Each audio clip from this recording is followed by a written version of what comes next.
이라고 합니다. 반갑습니다. 평일 아침에 와주셔서 감사합니다. 지금 대부분 다 예비 중3 이하시죠?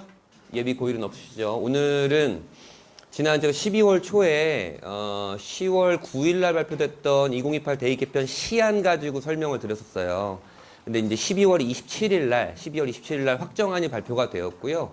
사실 그거에 대한 분석글은 제가 밴드에 좀 일찍이 올려드렸었는데 이제 그거까지 해가지고 세세하게 좀 다 말씀을 드릴 거예요. 오늘 설명회가 아마 2시간 꼬박 걸릴 겁니다. 그만큼 좀 내용을 좀 방대하게 좀 담았고요. 그 자료집을 보시면 첫 페이지부터 13페이지까지 제가 분석해 놓은 글이에요. 이제 그거를 제가 이제 2시간 동안 풀어드리는 거기 때문에 그것만 꼼꼼하게 보셔도 좀 될 것 같고요. 가장 중요한 것, 가장 어머님들이 가장 궁금해 하시는 건 항상 그런 거죠. 그래서 특목고 가야 돼요, 뭐 일반고 가야 돼요, 이런 건데, 이게 사실은 진짜 너무너무 답이 없는 거라, 뭐, 이따가 또 결론도 제가 좀 말씀드리도록 하겠습니다. 자켓을 좀 벗어도 되겠죠?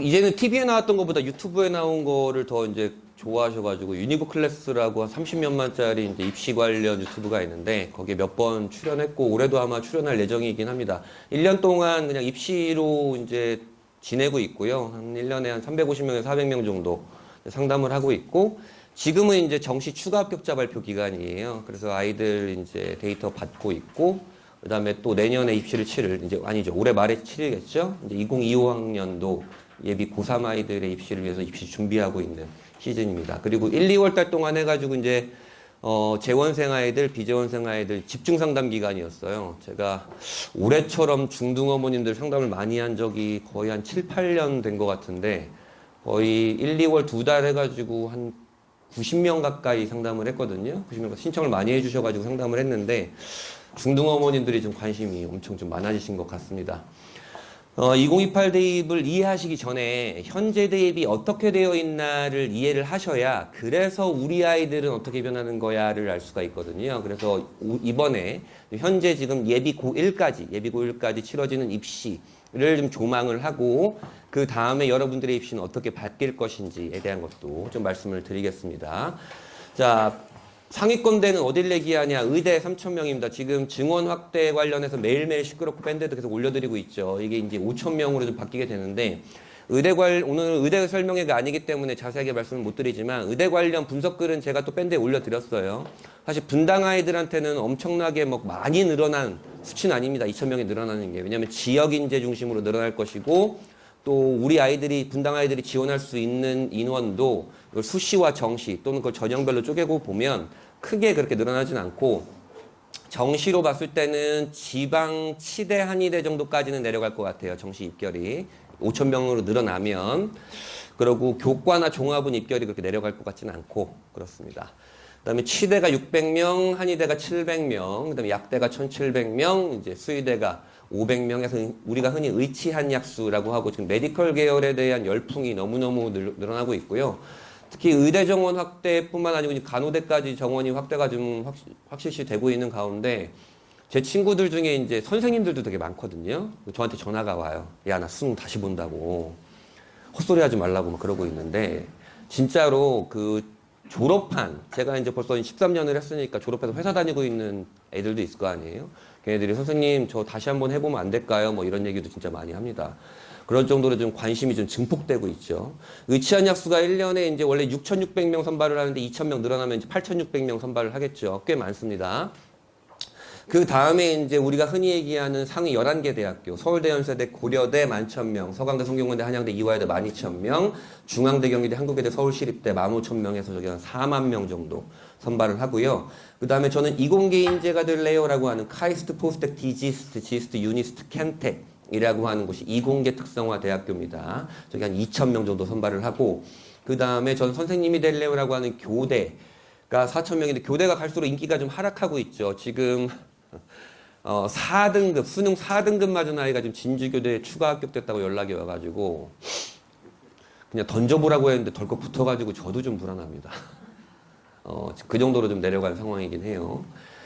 그리고 이제 경찰대 육사, 해사, 공사, 국간사 이게 한 900명 정도 선발을 합니다. 여기에 이제 상위권대라고 해서 5만 4천 명을 선발을 하게 되고 수능을 보겠다고 이번에 수능을 보겠다고 원서 접수한 애들이 50만 5천 명이고 난 그 국가의 11% 정도 되는 거죠. 그럼 100명 중에 11등 하게 되는 건데 이게 100명 중에 11등이 어렵나라고 생각하지만 이제 너무너무 진짜 너무 어려워서 갈수록 좀 너무 어렵고 특히 뭐 여러분들은 조금 좀 더 지켜봐야 되는 상황이긴 한데 올해 고3들은 정말 난리가 났습니다. 이제 예비 고3들은 너무 변하는 게 너무 많아가지고 의대 확대부터 무전공 확대, 그다음에 각 대학교들이 이제 이과도 이제 사탄 본 애들도 막 할 수 있고 그런 상황들이 펼쳐지면서 올해 입시가 벌써 좀 두려운 상황이긴 합니다.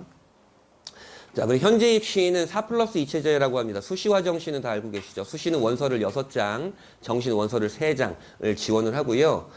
요렇게 4+2 체제라고 하게 되는데 저 밑에 이제 수시의 실기, 정시의 실기는 보통 이제 예체능계 아이들이 지원을 하고 또는 과학고의 이제 과학특기자 전형, 그다음에 외고의 외국특기자 전형인데 이게 갈수록 인원이 거의 줄어가지고 거의 이제 좀 유명무실해진 상황이고요. 실기는 거의 예체능의 아이들이 많이 간다라고 보시면 되고, 자, 여기 이 슬라이드를 이해하시면 우리 아이들은 어떻게 변할까? 요 슬라이드가 3번 반복될 거예요, 이따가. 자, 학생부 교과 전형은 그냥 흔히 말하면 내신만 보는 전형입니다. 그 아이가 뭐가 되고 싶은지 학교 생활을 어떻게 했는지 무슨 과목을 잘했는지 물어보지 않아요. 너 그냥 1.5야? 너는 1.5야. 그렇게 해서 내신으로 이제 줄을 세우게 됩니다. 내신으로 줄을 세우게 되는데 여러 대학교들은 내신만 가지고는 선발하기 싫어 라는 스탠스가 있죠. 왜? 이 학교의 1.5와 이 학교의 1.5가 분명히 똑똑함이 다를 텐데 학업 역량이 다를 텐데 그걸 똑같게 바라보기 싫어라고 하는 대학교들이 있어요. 대부분 상위권 대학교들이고 그래서 내신이 1.5더라도 수능을 이만큼은 맞아와야 돼라고 하는 수능 최저라는 거를 대부분이 걸어 놓습니다. 국수 영탐 중에 잘 나온 거 3개 합쳐가지고 뭐 6등급 안에 들어와 2등급, 2등급, 2등급은 들어야 돼 라고 하는 수능 최저를 대부분 걸어 놓고 여러분들의 입시에선 수능 최저를 좀 강하게 드라이브를 걸어 놓을 대학교들이 좀 늘어날 예상이 돼요. 아니면 없던 대학교들이 신설되거나 이렇게 하고 내신에다가 면접을 보는 대학교도 있습니다. 대표적으로 연세대였는데 올해부터는 연세대가 내신에다 면접을 폐지를 하게 되었고요. 그다음 녹색으로 이제 학생부라고 해놨는데요. 요게 여러분들이 입시에서 가장 키포인트입니다. 우리가 가고 싶어하는 대학인 고려대, 성균관대, 경희대, 건국대, 동국대에 내신만 보는 전형에서 우리는 내신만 보지 않을 거야. 학생부 20%, 30% 볼 거야. 심지어 올해 한양대도 10% 신설을 하게 되었고요. 왜 내신만 보는 전형인데 학생부까지 보나요? 그건 학생부 종합전형 아닌가요? 라고 하면 내신을 50% 이상 반영하면 그것은 학생부 교과 전형입니다. 학생부를 10%에서 30% 정도 반영을 하게 되고요. 그 다음에 학생부 종합전형은 내신을 정성평가합니다. 얘는 그냥 1.5면 너 1.5야? 너는 그냥 1.5야. 근데 얘는 1.5야? 어떤 1.5야? 여러분들한테 가장 중요한 겁니다. 무슨 과목을 들은 1.5야? 무슨 과목을 잘한 1.5야? 성적이 올라가는 1.5야? 내려가는 1.5야? 너의 원점수는 어때?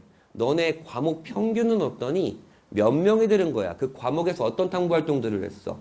이렇게 1.5라는 내신의 의미를 엄청 부여하죠. 그래서 그것을 정성평가라고 하고요. 요 단어만 가져가셔도 사실 오늘 2시간 안 앉아 계셔도 됩니다. 그래서 내신에다 의미를 부여하기 때문에 얘는 1.62, 1.5를 절대 못 이겨요. 근데 얘는 1.62, 1.5를 이기는 경우는 굉장히 허다한 겁니다. 그래서 그 내신의 의미를 부여한 채 그 나머지 학생부에 들어가 있는 기록들을 같이 평가를 하면서 학생부로 이렇게 줄을 세우게 되는 게 학생부 종합전형이고요.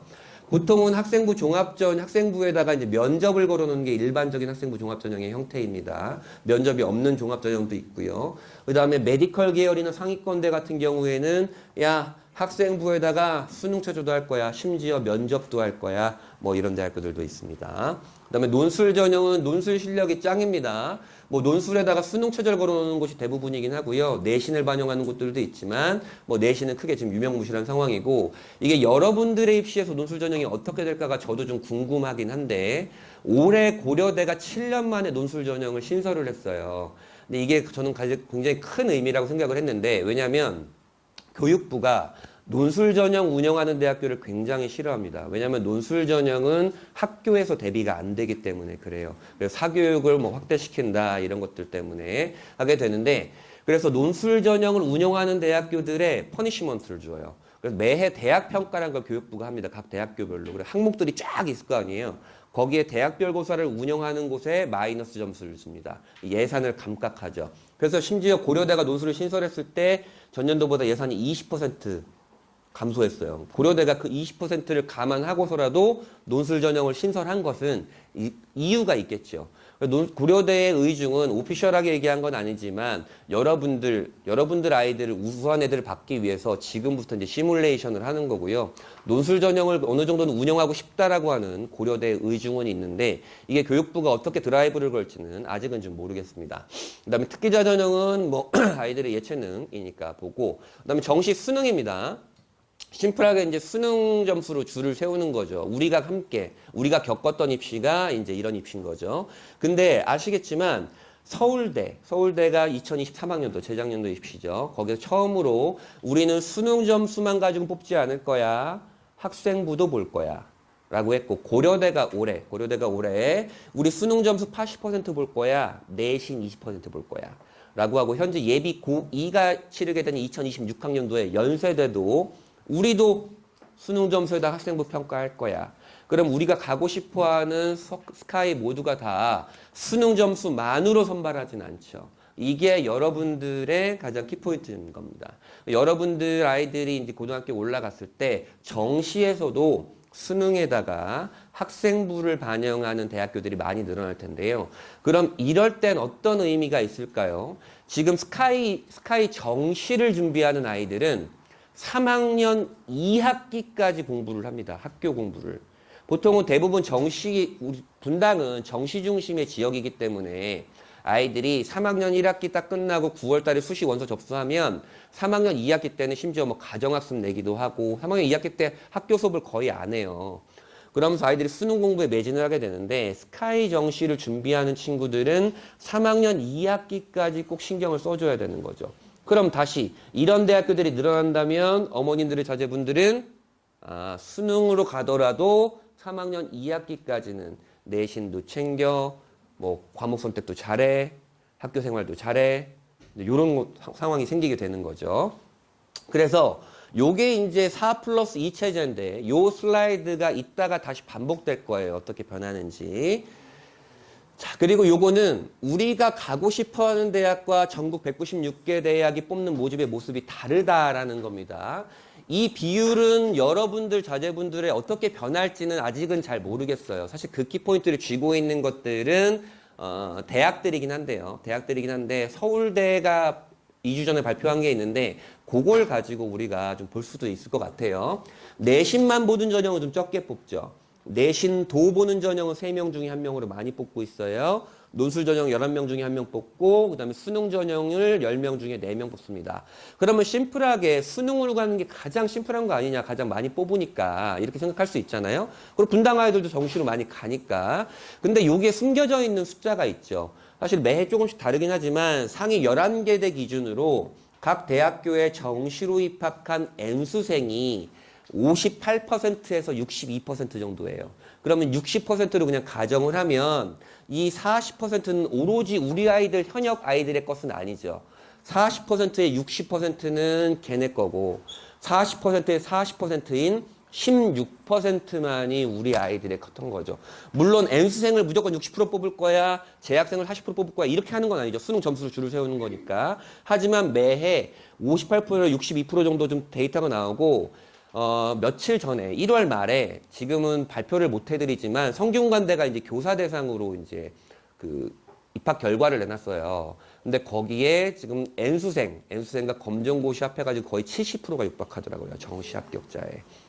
그러니까 지금 하려는 애들이 너무 많구나. 근데 아까 첫 슬라이드 보셨죠? 의대가 2,000명 늘어나면 지금 스카이에 다니고 있는 아이들 머릿속은 어떨까요? 야, 나 3문제만 더 맞으면 가겠는데 의대. 다시 합니다. 그런 애들이 정말 늘어나고 있는 거죠. 자, 대입제도의 변화입니다. 여러분들은 6이죠. 여러분들은 6인데 여기에 이제 입시가 쭉 여러분들까지 좀 영향이 조금씩은 있어요. 요 아이들 때 입시는 아까 말씀드린 대로 서울대가 정시에서 처음으로 교과평가를 도입한 해였고요. 그 다음에 의대 설명회 때 제가 매회 말씀드렸지만 사실은 의대를 3,000명 모집을 하는데 우리가 지원할 수 있는 건 2,000명이고 그 다음에 우리가 가고 싶어하는 메이저 의대는 1,000명이다 라고 말씀드렸죠. 요 윗대에까지는 교육부가 지역에 있는 의대들한테 니네 지역 출신 애들을 30%는 뽑아줘야 되지 않겠니? 라고 어르고 달랬다면 이때부터는 헛소리 하지 말고 40% 세팅해. 안 그럼 니네 지원금 안 줄 거야. 라고 한 겁니다. 그러니까 40%를 세팅을 하니까 정원은 유지가 되어 있는데 지역 인재가 40%로 늘어나니까 우리 아이들이 지원할 수 있는 인원은 확 줄어들게 된 거죠. 그러면 2,000명 증원할 때도 마찬가지입니다. 요때는 40%였죠. 2,000명 증원분에서는 지역 인재를 60%를 세팅을 합니다.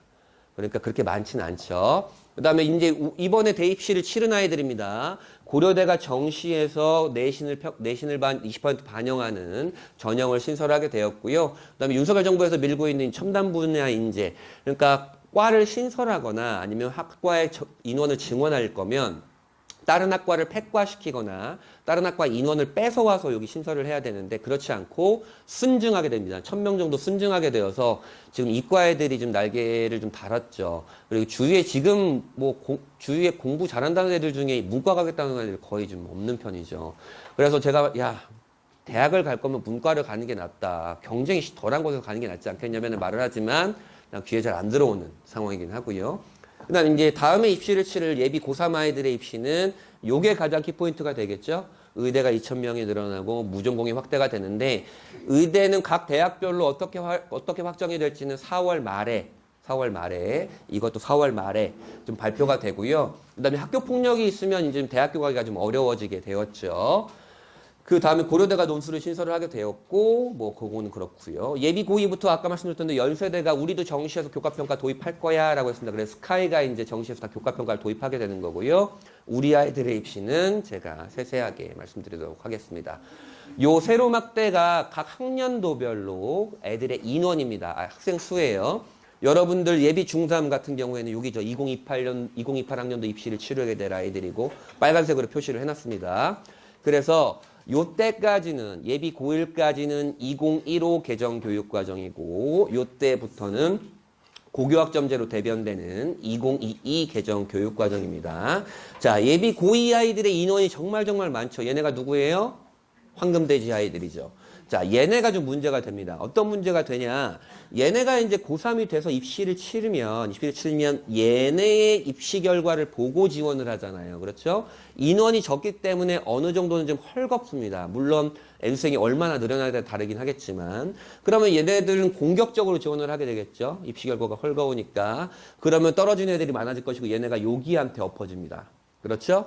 여기한테 엎어지면 얘네의 마음은 어때요? 얘네의 마음은 이런 얘기 들어보셨어요? 예비 고1 아이들 재수할 수 없다. 재수하면 절대 안 된다. 무조건 한 번에 가야 된다. 이런 말 들으셨겠지만 그거 다 거짓말입니다. N수생 다 갈 수 있고요. 재수생 다 갈 수 있는데 문제는 얘네들이 우선 인원이 많으니까 얘네 N수생이 많으니까 얘네도 경쟁이 심하고 그래도 심리적 압박은 있어요. 어떤 압박이 있을까요? 내가 여기서 입시를 실패하고 나면 내가 배우지 않았던 교육과정의 수능을 다시 받아야 된다는 거. 물론 크게 바뀌진 않는데 난 이과였는데 사탐 수능을 봐야 된다는 것들. 그런 부담감은 좀 있고 또한 그 대학교들이 아까 말씀드렸던 대로 정시에서도 교과평가를 도입하는 대학교들이 많이 늘어나면 얘네도 3학년 2학기까지는 또 내신을 챙겨야 된다는 부담감도 있을 수 있겠죠. 그런 부담감이 있고 문제는 이제 얘네죠. 얘네는 무슨 제도, 입시뿐만이 아니고 어떤 제도가 첫 적용되는 해는 혼란이 클 수밖에 없습니다. 엄청난 혼란이 좀 있을 것 같긴 한데요. 그래도 봤을 땐 인원이 좀 많이 줄어서 내 동급생 경쟁자는 좀 줄어든 편이죠. 동급생 경쟁자는 좀 줄어든 편인데 혼란은 좀 있다. 그럼 이 혼란이 언제 잠재워지냐? 요때 3년을 치르고 나면 굉장히 안정적이 돼요. 이제 2번을 치르게 되니까. 근데 문제는 얘네가 이렇게 인원이 많아요. 얘네가 누구예요? 흑룡이에요. 자, 그러면 얘네 때는 우선 안정적으로 입시에 적응을 합니다. 입시에 적응을 하는데 문제는 경쟁자가 많아져. 기도하시면 되고, 그 다음에 이제 초2가 되는 아이들은 또 교회중교육과정이 또 바뀔 가능성이 있어요. 아직 그 일정은 확정은 안 되는데 보통 7년에서 8년 주기로 교육과정이 바뀝니다. 그 교육과정 바뀌는데 예산이 진짜 많이 들거든요. 근데 시대가 빠르게 변하고 그 시대마다 이제 원하는 인재상이 달라지기 때문에 교육과정을 바꾸게 되는 건데, 지금은 얘네가 지금 40만 명이지만 이때부터는 30만 명대로 다 떨어져요. 작년에 20만 명대였고, 이때부터는 정말 수능을 절대평가해도 크게 문제는 없겠다라는 생각은 좀 있습니다. 이때 아마 그 무너지는, 폐교하는 대학교들이 엄청 많이 늘어날 겁니다. 이때. 그렇고요. 자, 요거 세로막대는 그 해의 4년제 대학교의 모집 인원입니다. 그 다음에 빨간색이 수시, 파란색이 정시의 비율이에요. 2002학번, 02학번, 여기 계실 것 같은데, 02학번부터 이제 25학번이 될 예비 고3까지의 데이터를 좀 해놨고요. 지금 수시가 역대급으로 제일 많이 뽑고 있죠. 80% 10명 중에 8명 뽑습니다. 정시를 10명 중에 2명 뽑고요. 그럼에도 불구하고 우리가 가고 싶어 하는 대학은 그렇지 않죠.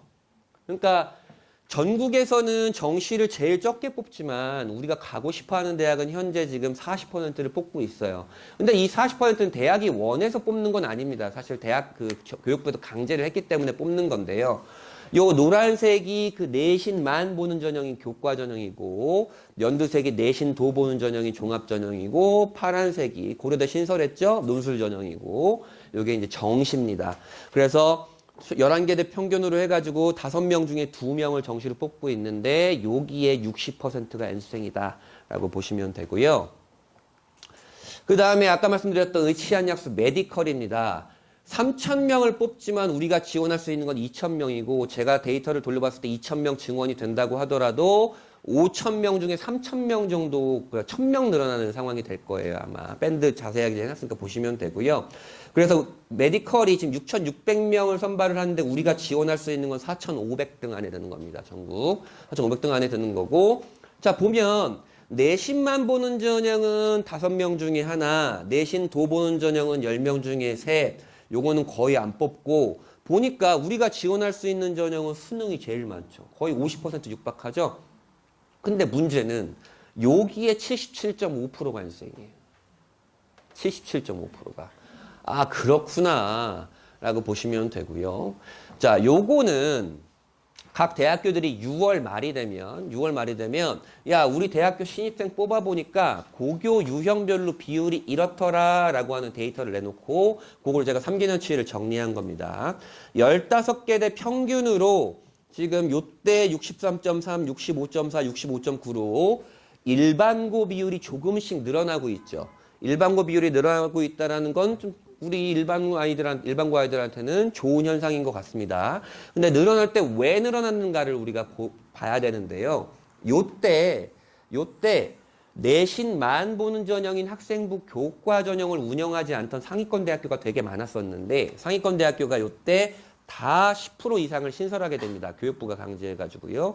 그러니까 내신만 보는 전형은 일반고가 유리한가요? 특목자사고가 유리한가요? 일반고가 유리하잖아요. 그 비율이 좀 많이 늘어난 거고요. 요건 수시와 정시를 합친 거예요. 그러면 최근인 66%를 기억을 한번 해봅시다. 수시와 정시를 합쳤을 때 66%였는데, 이건 학생부 종합전형으로만 쪼개본 거예요. 학생부 종합전형은 내신도 보는 전형이라고 말씀드렸죠. 그랬더니 63%로 좀 줄었습니다. 그죠? 아, 66%가 수시정시 합쳐서 일반고였는데 종합전형으로 가니까 일반고가 63%네. 그러면 종합전형에서는 일반고보다 특목자사고가 조금은 좀 유리했구나. 그리고 상위 7개 대학교로만 쪼개면 절반밖에 안 되죠. 그죠? 아, 종합전형은 특목자사고가 좀 유리하긴 하구나. 이렇게 좀 보시면 될 것 같고요. 지금 종합전형에서 어머님들한테 제가 아까 잠깐 설명드렸잖아요. 그 내신을 정성평가한다 그랬어요. 내신의 의미를 반영한다 그랬을 때 첫 번째로 제일 중요하다는 게 뭐라 그랬어요? 무슨 과목을 들은 1.5야를 중요하게 본다 그랬잖아요. 지금 이 학생부 종합전형도 똑같아요. 지금 정성평가도 똑같습니다. 무슨 과목을 들은 1.5야가 엄청 중요하거든요. 예를 들어서 이런 거죠. 제가 기계공학과 교수인데 확률과 통계하고 사회문화를 듣고 온 애를 뽑고 싶겠어요? 저 4년 동안 물리밖에 안 가르치는데. 그렇잖아요. 그래서 우리 학과에 맞는 과목들을 좀 듣고 온 애야를 보고 싶어 하는 거예요. 근데 이 갑론을박이 심하니까 우리가 가고 싶어 하는 대학교엔 뭐 고려대, 성균관대, 연세대, 중앙대, 경희대 여기서 됐고요. 우리 학과 올려면 우리 대학이 이 학과 올려면 요거 듣고 오세요라고 이제 가이드라인을 해놓은 거예요. 가이드라인을 해놓은 거고 요거에 준해서 여러분들도 좀 보시면 될 것 같은데 이 슬라이드를 만들어 놓은 건 어머님들 자제분부터는 과목 선택이 너무너무 중요한데 거기에 숨겨진 함정들이 좀 있어요. 그거를 좀 이따 말씀드리려고 합니다. 자, 요거 같은 경우에는 세로막대는 저희 올해 수능 볼래요라고 한 수능 원서 접수한 인원이고요. 빨간색이 재학생이고 파란색이 N수생과 검정고시를 합친 겁니다. 자, 올해 이제 수능을 치른 아이들이 역대급으로 가장 적은 인원이었어요. 재학생이. 그래서 65%밖에 안 되고 이제 35% 수능을 본 3명 중에 1명은 N수생이다 라고 보면 되는데 전국에서 정시로 뽑는 인원이 7만 명이에요. 전국에서. 물론 수시 2월 되고 하면 9만 명 정도 선발을 하는데 수능을 다시 보는 애들이 14만 명이에요. 그렇죠. 또 그런 상황이긴 하고요. 그럼 올해는 조금 요 비율이 좀 올라가지 않을까 예상을 해요. 재학생 비율이 조금은 높아졌고요. 올해 예비 고3 아이들이. 그 다음에 수능을 준비하는 재학생들이 많이 늘어났어요. 그래서 요 비율이 조금 늘어나지 않을까 예상은 하는데 뭐 이제 봐봐야겠죠. 그래서 N수생이 늘어나는 게 무슨 의미인데요? 의대에 4년 동안 의대에 정시로 들어간 77.5%가 N수생이더라. 제가 데이터한 게 아니죠. 국회의원님이 말씀하신 거고 스카이는요 다르지 않더라. 그렇구나. 정시가 좀 빡세긴 하구나. 좀 이런 데이터를 보여드리는 거고 N수생이 이렇게 늘어나면서 어떤 일이 벌어집니까? 요 고3이 되면 요 3월 모의고사는 재학생들끼리 봅니다. 재학생들끼리 보고 6월 때 처음으로 N수생을 경험을 하게 되고 9월 때 2번, 수능 때 마지막으로 이제 경험을 하게 되는데 보면 인문계열, 자연계열 할 것이 평균 100분위가 그래프가 하락하고 있죠. 요게 재학생들의 국수탄 평균 100분이에요. 각 볼로. 3월 모의고사 때 대비해서 수능 때 대부분이 하락하고 있잖아요. 첫 번째를 딱 보이는 건 뭐세요? 인문계열이 자연계열보다 좀 완만하죠. 하락하는 폭이. 왜 그래요? 자연계열 N수생이 차고 넘친다. 너무 넘친다. 라는 게 첫 번째고. 자, 두 번째 볼게요. 얘 볼까요? 보라색 낙폭이 크죠. 얘가 3월 모의고사 보고 딱 그럽니다. 엄마, 나 고려대 가머지 않았어. 얘 이렇게 나오면 중앙대 가거든요. 근데 6월 모의고사를 봤더니 너 가천대야, 임마. 이 받아들여집니까? 내가 3월 모의고사 봤는데 중앙대를 간다는데 갑자기 6월 모의고사 한번 N수생이 딱 맞닥뜨렸더니 가천대래. 멘탈이 터지죠. 그러면서 얘의 마음은 어때요? 다시 수시가 급해집니다. 다시 수시가 급해지는데 이미 얘는 수시를 버렸지. 정시 올인한다고. 그러면서 나중에 경기대권까지 내려가는 거예요. 물론 이건 평균입니다. 평균이기 때문에 올라가는 아이들이 있는데 20% 내외 정도 있는데 이렇구나 현재 수능이라는 게 좀 그렇고요. 그래서 몇 개 틀려야 돼요 선생님 하면 한 17개 틀리면 된단다. 상위 11개 대학교에. 한 과목에 17개 틀리고 있지 말고 17개 정도 틀리면 되는데 요거는 믿으시면 안 돼요. 이 한 슬라이드 만드는 한 3시간 걸리는데 왜 믿으면 안 되냐? 누구는 고려대 경영을 갖고 누구는 고려대 철학을 갖겠죠. 그걸 평균 낸 것이고 누구는 국어 5개, 확통 3개, 탐구 하나 틀려가지고 9개 틀려서 고려대를 갔지만 누구는 국어 다 맞고 확통 9개 틀려버리면 안 되잖아요. 환사식이 확 바뀌잖아요. 그죠? 그렇기 때문에 그냥 대략적으로 저 정도구나. 그러면 우리 애들은 몇 개 정도 틀리면 될까요?를 시뮬레이션을 정밀하게 돌려보진 않았는데 이 정도 내외 정도면 그냥 되겠다. 근데 문제는 이 정도 내외의 교과 평가가 어떨지 모르겠다. 요 정도 틀리면 되긴 할 것 같은데 교과 평가를 잘 받아야 가겠다. 좀 요런 생각은 좀 있는 거죠. 그래서요. 현재는 상위 11개 대학교를 갈 거면 내신만 보는 전형으로는 반에서 2등, 2.1 정도. 내신 도 보는 전형으로 갈 것 같으면 반에서 2등 또는 3등, 2.5 정도. 또는 논술을 전국급으로 잘 하던지 아니면 수능을 17개 틀리던지 이렇게 하면 11개 대학에 좀 가는 입시거든요. 근데 이런 것들이 현재 입시가 요런데, 그리고 여러분들한테 어떤 의미가 있을지를 이제 좀 보게 될 겁니다. 보게 될 거고요. 속도 괜찮으신가요? 네. 이 내용이 이따가 좀 어려운 내용들이 나오거든요. 유튜브에 올라갈 거예요. 다시 한번 복습하시면 될 것 같고. 자, 요거부터 보죠. 이제 2022 개정교육과정입니다. 현재 예비 중3이죠. 현재 중3 되는 아이들이 내년에 고1이 되니까 요때부터 이제 고교학점제와 2022 개정교육과정이 이제 본격적으로 적용이 되고요. 사실은 올해 초 1, 2부터 얘네는 2022 개정교육과정이 적용이 되고 있습니다.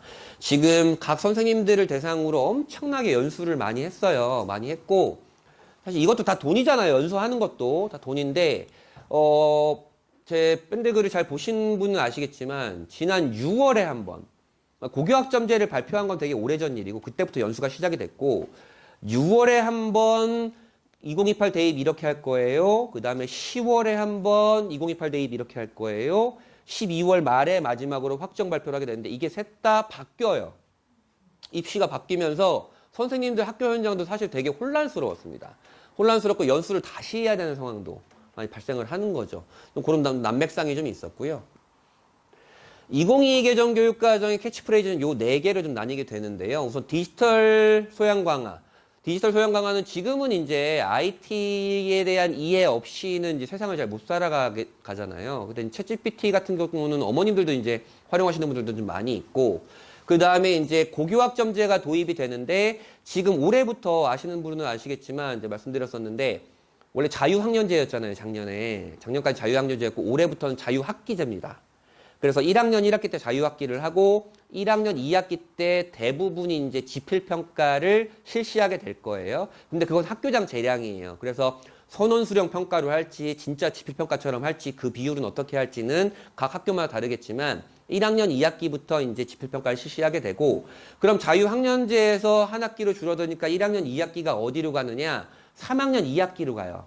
3학년 2학기로 가서 요 진로연계학기라는 이름으로 가게 되는데 요때를 좀 잘 보내야 되는데 그 이유도 말씀드릴 거고요. 그 다음에 저는 이게 가장 두려워요. 학교 교육과정의 자율성을 확대하거든요. 지금도 예비 고1, 2, 3 아이들의 고등학교도 지금은 예비 고3만 단위라는 이름을 쓰고 예비 고2, 예비 고1은 학점이라는 이름을 써요. 학점제 단계별 학년이라. 근데 어쨌든 이 한 학점이 한 학기에 17번 수업하는 거예요.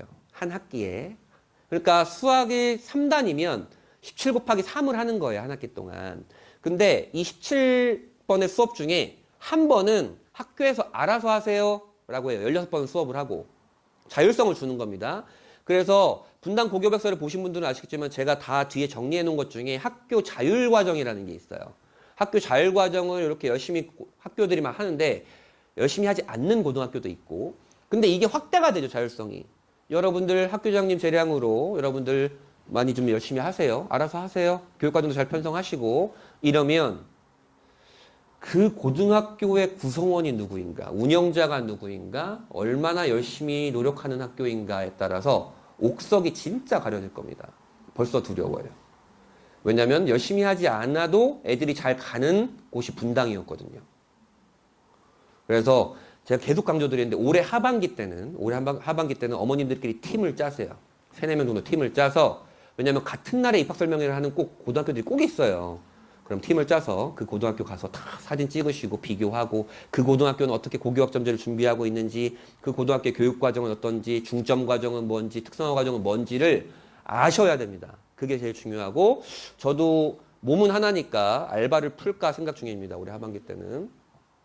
그 다음에 이제 디지털 교과서, 디지털 AI 교과서라고 해서 이런 것들이 좀 많이 아이들은 익숙해질 겁니다. 지금도 유치원 아이들, 유치원 이하 아이들, 초등학교 저학년 아이들도 많은 어떤 프로그램들, 빨간 펜, 이런 프로그램들 있잖아요. 거기서도 다 이제 스마트 학습을 하잖아요. 근데 이거 프로토타입을 봤는데, 진짜 너무너무 신기해요. 와, 우리는 이제 교과서를 그냥 이렇게 막 밑줄 긋으면서 했잖아요. 이제 그런 게 아니고, 이렇게 딱 터치를 하면, 물음표를 터치를 하면 그것에 관련한 또 영상들, 그림들, 자세한 설명들이 나오게 되고, 도형을 이렇게 움직이면 도형이 입체적으로 싹 돌아가고, 그 다음에 뭘 딱딱 누르면 그 시대의 영상들이 잘 나오고 너무너무 이게 야 이거는 영화 같다 교과서가 막 그럴 정도로 너무너무 좋고 평가 측면 아니면 학생 그 다음에 학생을 계속 추적하는 평가를 추적하는 과정에서도 아이들이 뭐가 약한지 뭐가 강한지 그 다음에 성취율이 어떤지가 계속 누적으로 계속 관리가 돼서 야 정말 디지털 강국이구나 이런 생각은 했어요. 얼마나 완성도가 있을지는 사실 잘 모르겠는데 그러고 있고요. 아까 그 4개 슬라이드 중에 4개 표 중에 요겁니다. 디지털 소양 강화인데요. 그냥 편하게 말씀드리면 정보 관련 과목의 시수가 늘어나는 겁니다. 그래서 어머님들이 가끔 물어봐요. 선생님 코딩학원 다녀야 돼요? 아니 안 다니셔도 돼요. 안 다니셔도 되는데 보통 요새 지금 초등학교 어머님들은 국영수 코라 그러더라고요. 코딩학원 그런 거 안 다니셔도 됩니다. 다 프로그래머가 될 게 아니고 다 소프트웨어 개발자가 될 게 아니잖아요. 그리고 챗GPT가 여느 프로그래머보다는 훨씬 더 코딩을 잘 짭니다.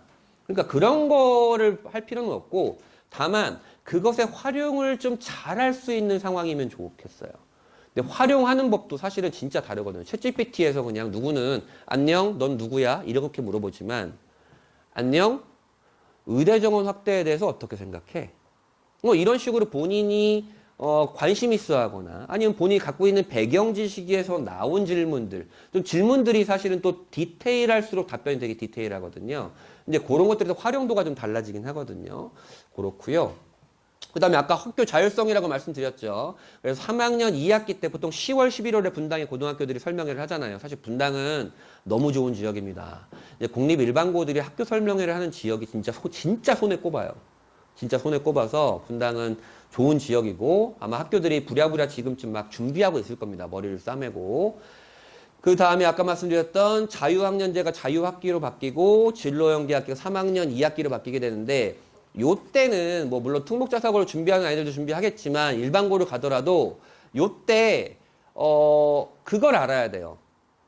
과목 선택이 중요하다고 그랬잖아요. 그러면 과목 선택이 왜 중요하지? 무슨 과목을 선택해야 되는 거지를 알려면 뭘 알아야 돼요? 학과를 알아야 돼요. 학과를 알아야 되는데 학과를 왜 알아야 되지? 그러면 대충 내 계열이라도 알아야 돼요. 계열을 알아야 되면 내 진로, 내 성향도 좀 알아야겠죠. 이런 식으로 나를 좀 이해하는 과정이 있어야 돼요. 그 과목에 대한 이해 없이 그냥 친구 따라 강남 가다가는 좀 큰일 날 상황도 좀 생길 수도 있습니다.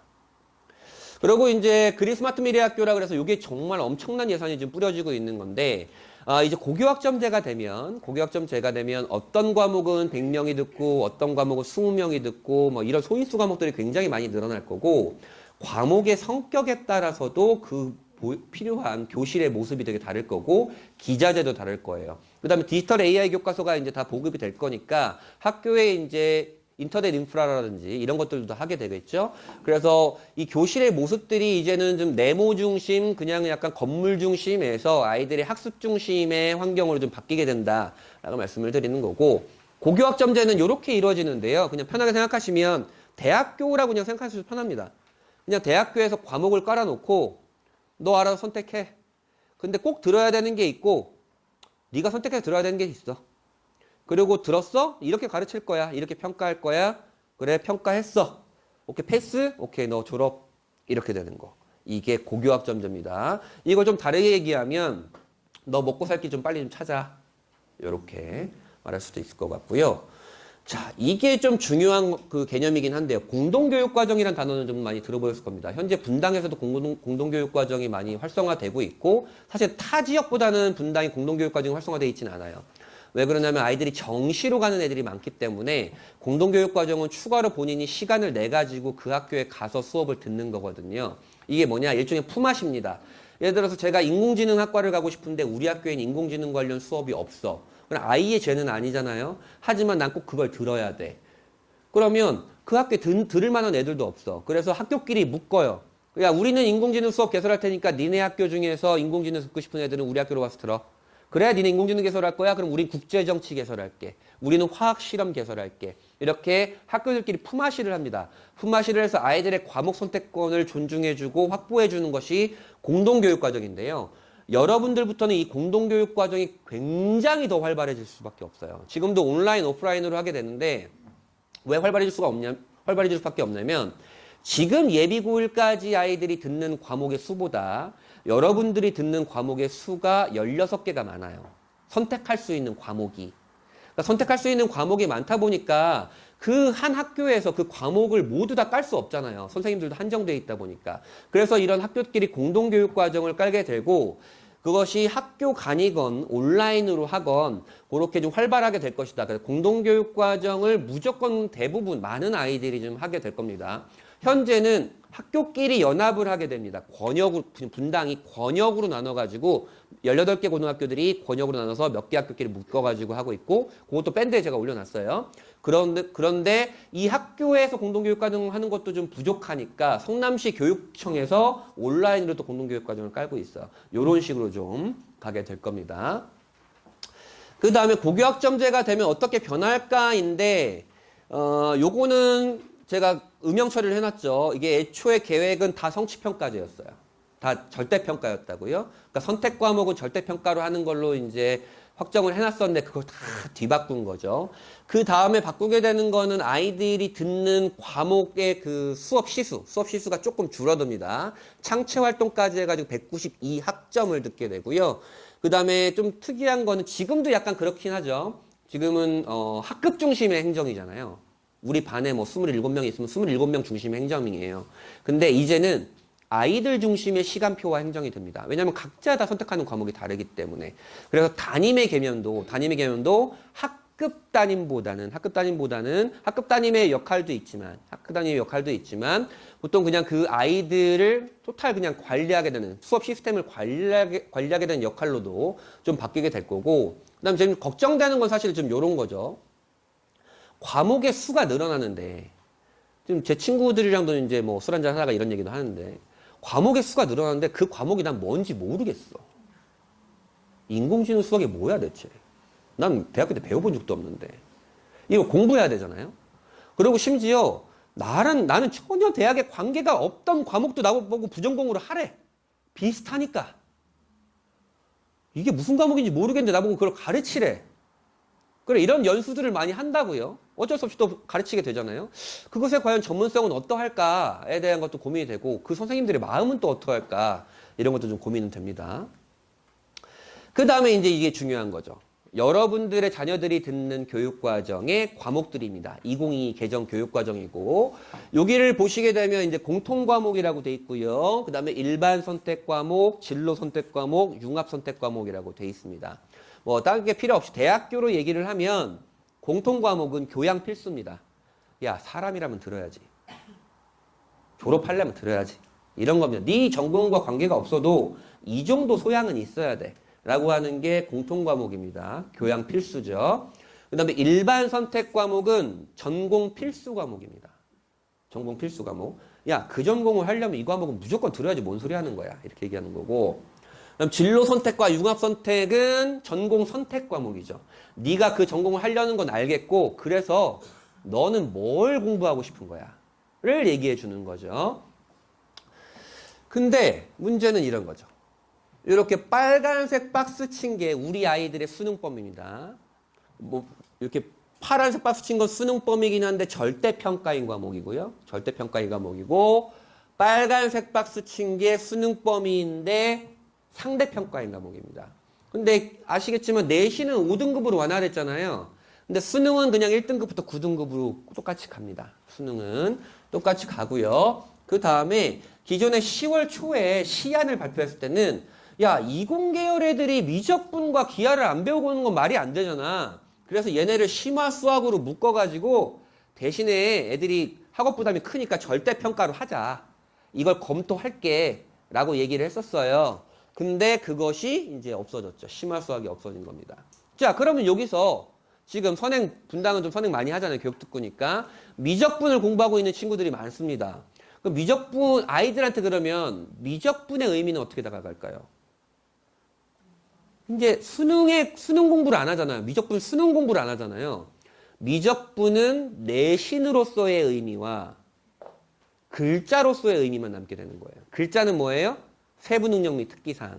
자, 그럼 역으로 아이들이 미적분을 3학년 때 듣게 될 거예요. 고3 때 듣게 되거든요. 보통 고3 때 듣게 되는데 고3 때 수학 수능은 확통을 본다면서요.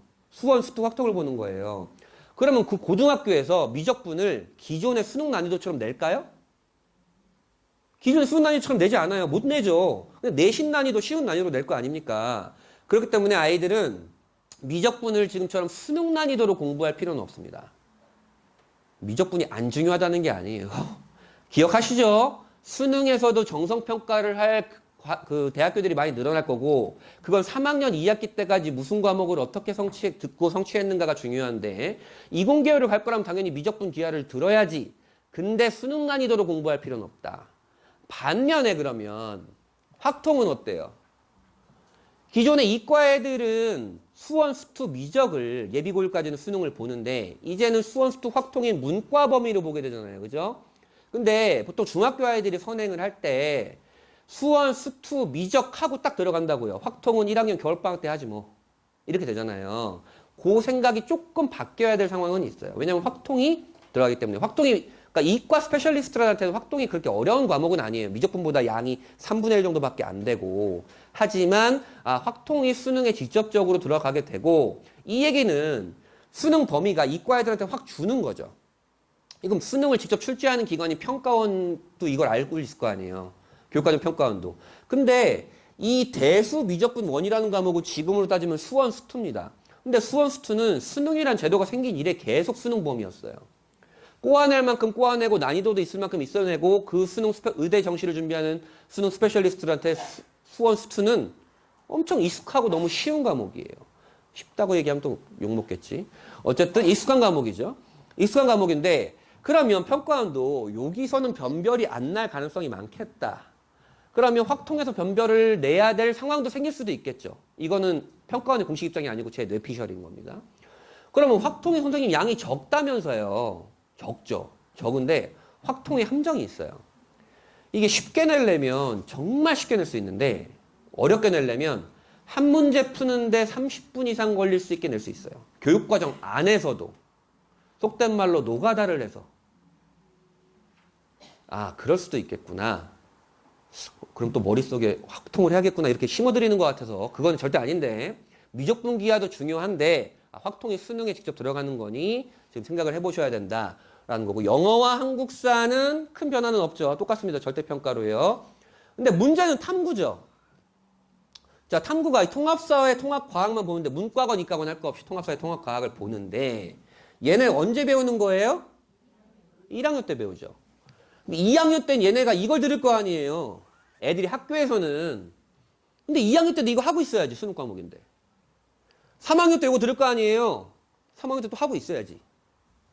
그럼 3년 내내 삼수하는 거나 똑같아요.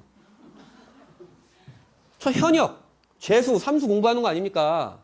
그러면 아이들한테 난이도가 익숙해질 수 있겠죠.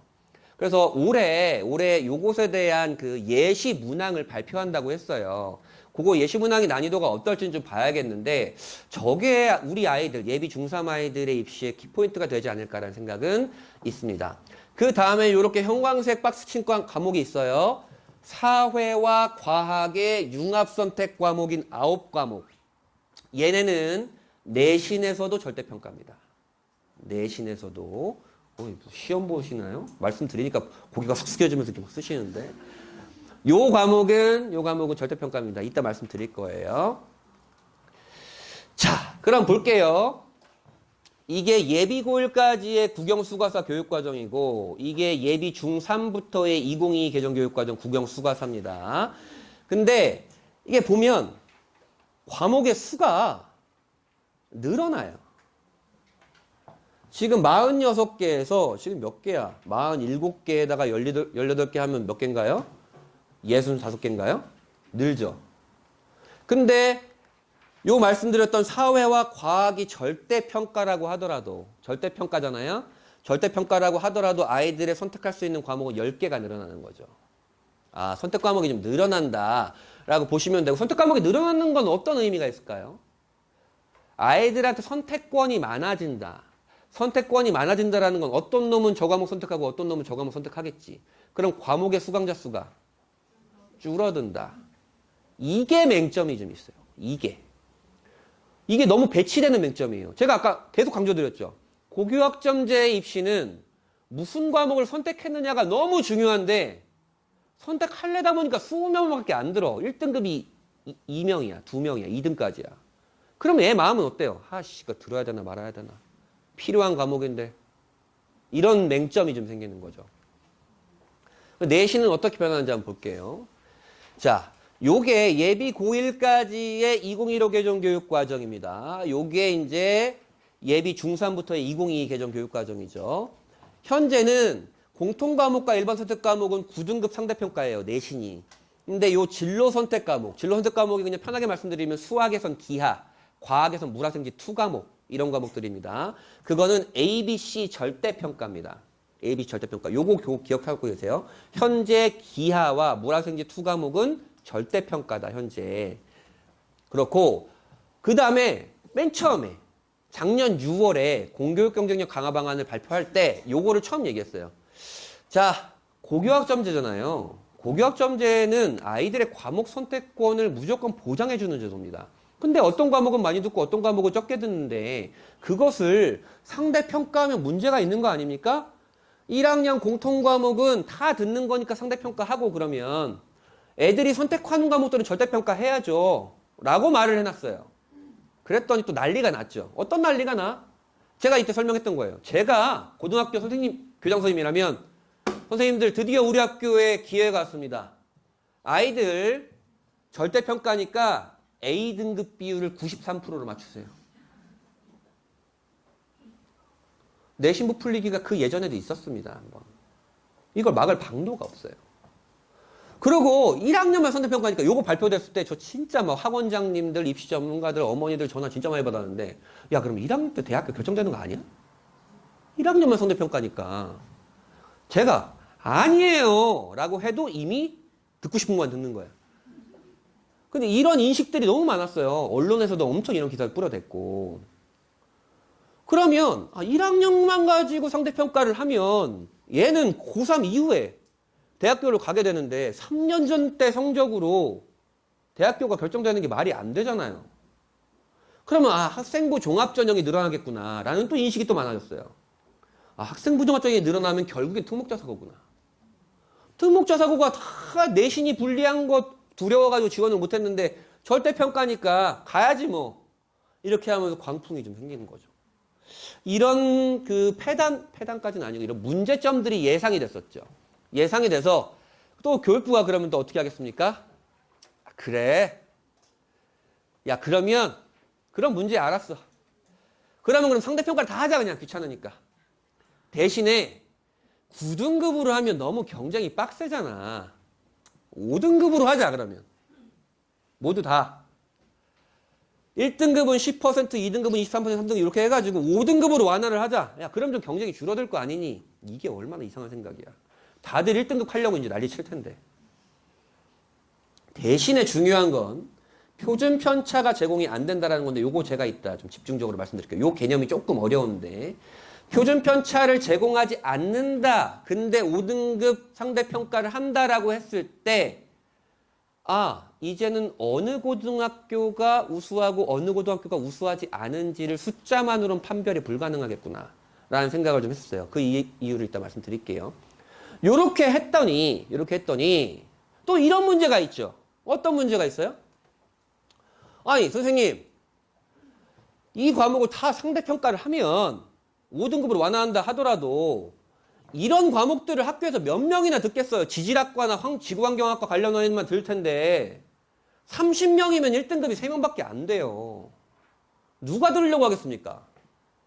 그렇기 때문에 이런 것들은 절대평가해야 되는 거 아니에요? 30명밖에 안 듣는 과목 애들 기피하고 나면 필요한 과목인데 애들이 기피하고 나면 어쨌든 많이 듣는 과목으로 들을 거 아니에요. 많이 듣는 과목은 다 일반적인 과목이고 그러면 그거는 고교학점제가 아닌 거 아닙니까? 이런 비판이 또 있죠. 그럼 또 교육부가 그래?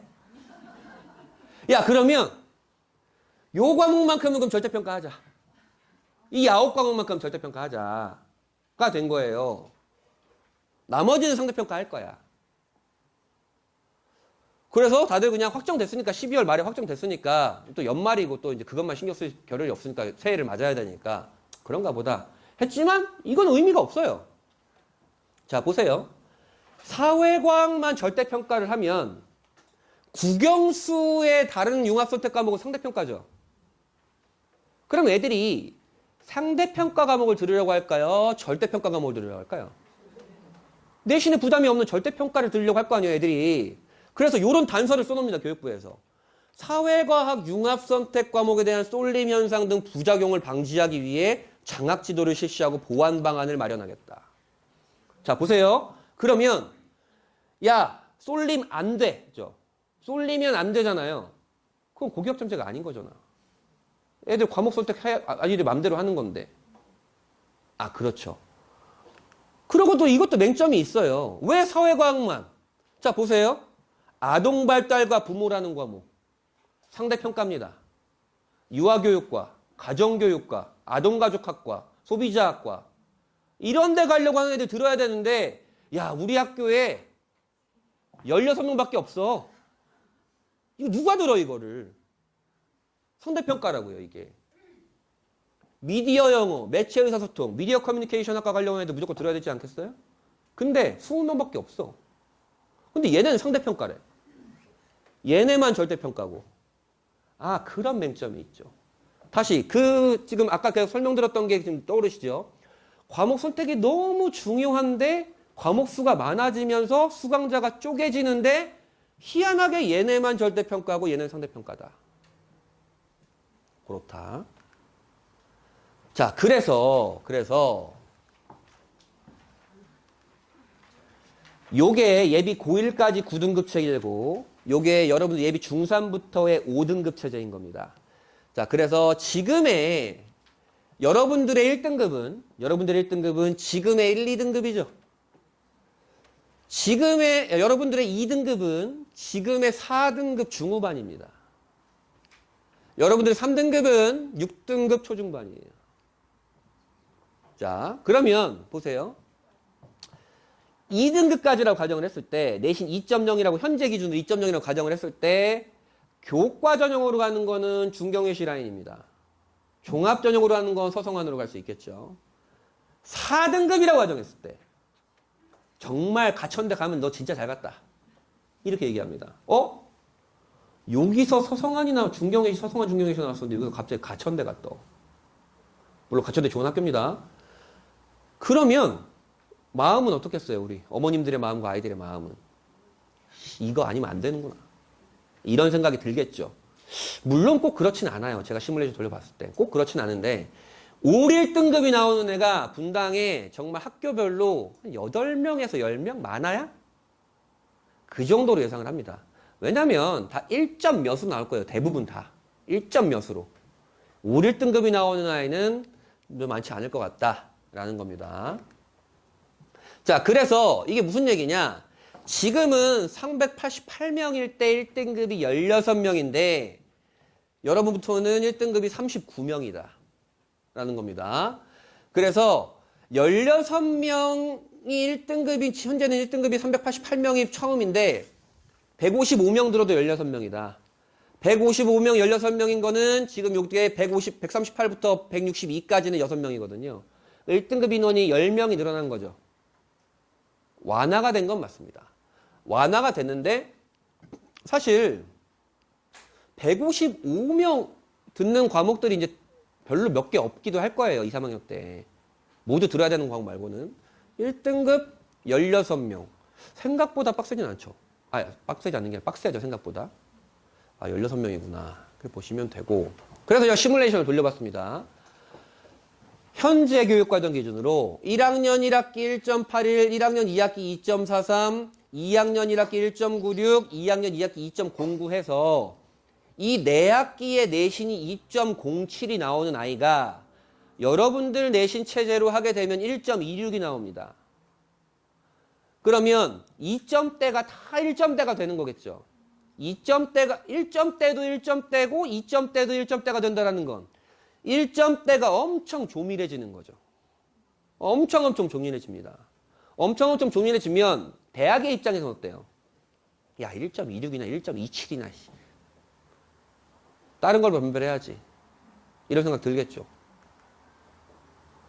그럼 내신 성적표는 어떻게 바뀌냐를 한번 볼게요. 이거는 물론 제 예상입니다. 제 예상인데 현재는 현재는 과목, 그다음에 학점수, 일주일에 몇 번 듣는지, 아이의 원점수, 그 과목을 들은 아이들의 168명의 평균, 그다음에 요게 중요해요. 표준 편차. 표준 편차가 뭐냐?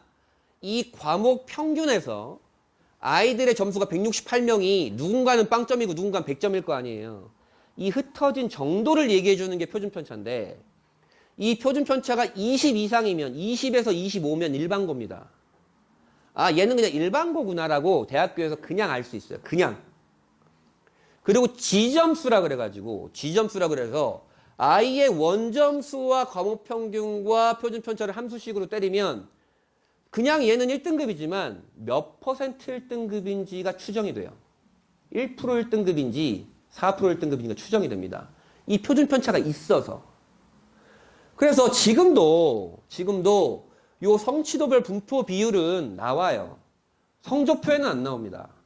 학교 알림에만 나와요. 대학교가 이걸 볼 이유가 없어요. 왜? 이것만 봐도 아이를 알 수 있으니까 학교도 알 수 있고.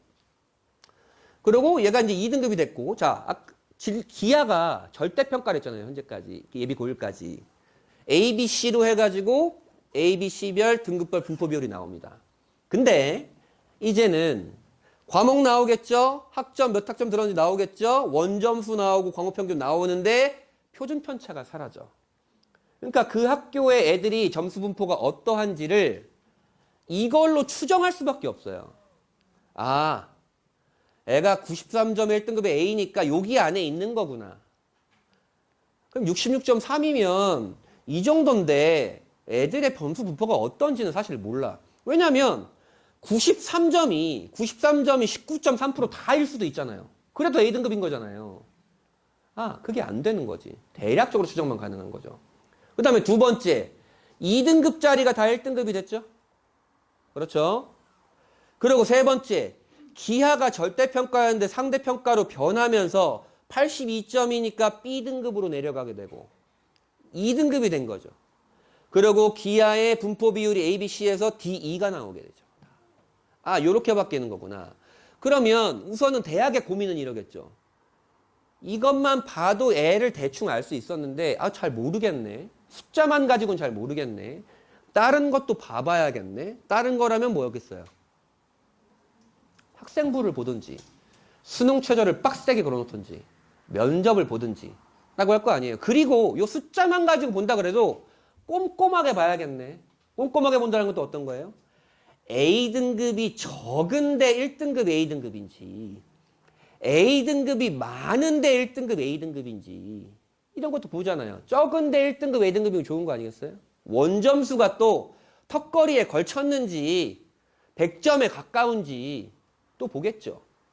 평균은 얼마나 낮은 평균에서 얼만큼 떨어져 있는지도 볼 거고요. 그러면 지금의 학생부 교과 전형은 야 됐고 그냥 1.5야. 네. 제가 지금 말씀드린 건 그 1.5라는 숫자에 엄청난 의미를 계속 부여하죠.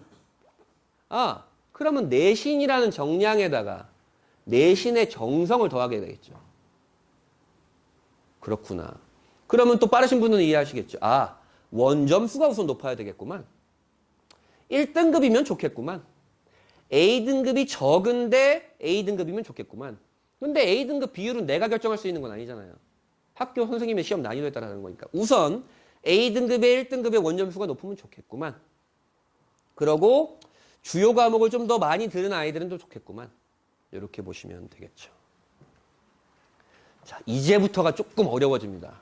사실 이거 모르셔도 뭐 상관은 없는데 이게 좀 중요한 개념이라.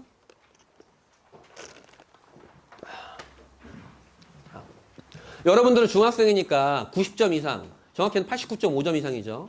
90점 이상이면 A등급입니다. 80점 이상이면 B등급이죠. 70점 이상이 C등급입니다. 이 점수를 90점, 80점, 70점으로 고정을 해놓고 A와 B를 구분하잖아요. 이거를 고정분할이라고 합니다. 점수를 고정해놓고 분할하는 걸. 근데 지금 뭐 분당 고교 가서 보신 분들은 아시겠지만 변동분할이라고 제가 해놓은 곳들이 있어요. 학교와 과목마다 다르긴 한데 이 변동분할은 뭔 소리야? 우리 학교 시험 어려운데 시험 어려워. 그래서 90점 이상이 별로 없어. 70점 이상이어도 애 잘하는 애야. 학업 성취가 우수한 애라고. 이렇게 하면서 90점, 80점, 70점을 고정해 놓는 게 아니고 그 학교의 시험 난이도와 구성원에 따라서 점수를 다르게 산출하는 걸 변동 분할이라고 합니다. 조금 정확히는 성취 수준별 추정 분할 점수입니다. 이거를 선생님들이 분당에 변동 분할을 쓰는 고등학교가 많아요. 선생님들이 요 사이트에 들어갑니다.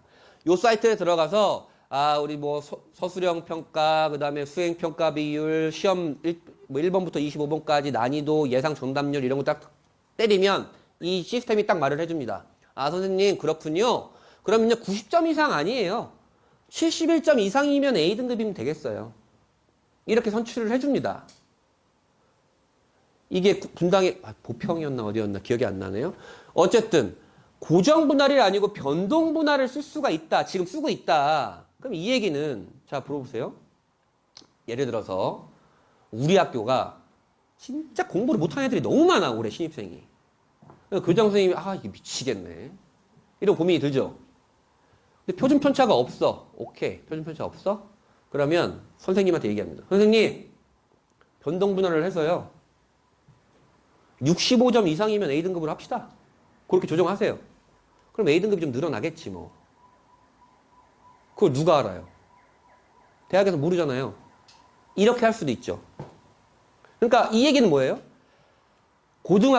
각 고등학교가 우리 아이들의 상황들, 그리고 우리 학교의 어떤 교육 과정을, 우리 학교의 프로그램을, 시험을, 평가 체제를 면밀하게 연구하고 계획을 세워놔야 제대로 된 고교학점제 안에서의 아이들이 좀 유불리가 없이 평가를 좀 진행할 수 있다는 것도 얘기가 되겠죠.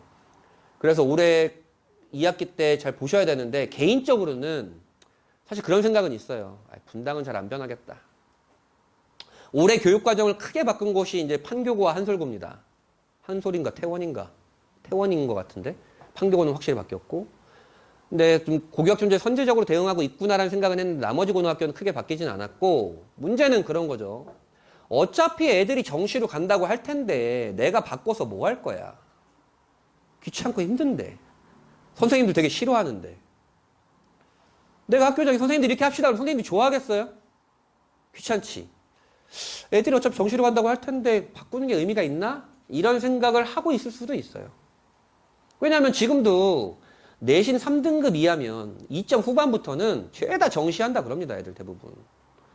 그러면 2점 후반이면 반에서 3명, 4명 말고는 다 정시하는 거예요. 애들 다 정시하는데 뭐 내가 이걸 구역구 가지고 깔아서 뭐 할 거야. 선택을 안 하는데. 그런 생각도 들겠죠. 그래서 저는 고민이 돼요. 그래서 지금은 요 표준 편차가 있어요.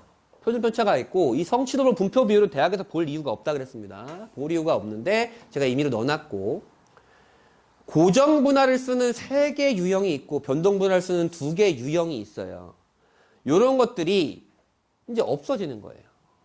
표준 편차가 사라지면서 어떤 고등학교인지 알 수가 없어요. 보세요. 여기 안양외고거든요. 평균이 92점이야. 그러니까 92점 맞으면 현재 5등급인 거예요. 표준 편차가 4.9밖에 안 돼. 일반고는 21인데 4.9라는 건 죄다 92점에 모여있다는 얘기죠. 딱 봐도 교육과정 안 봐도 너는 특목자사고구나. 자사고도 12밖에 안 돼요.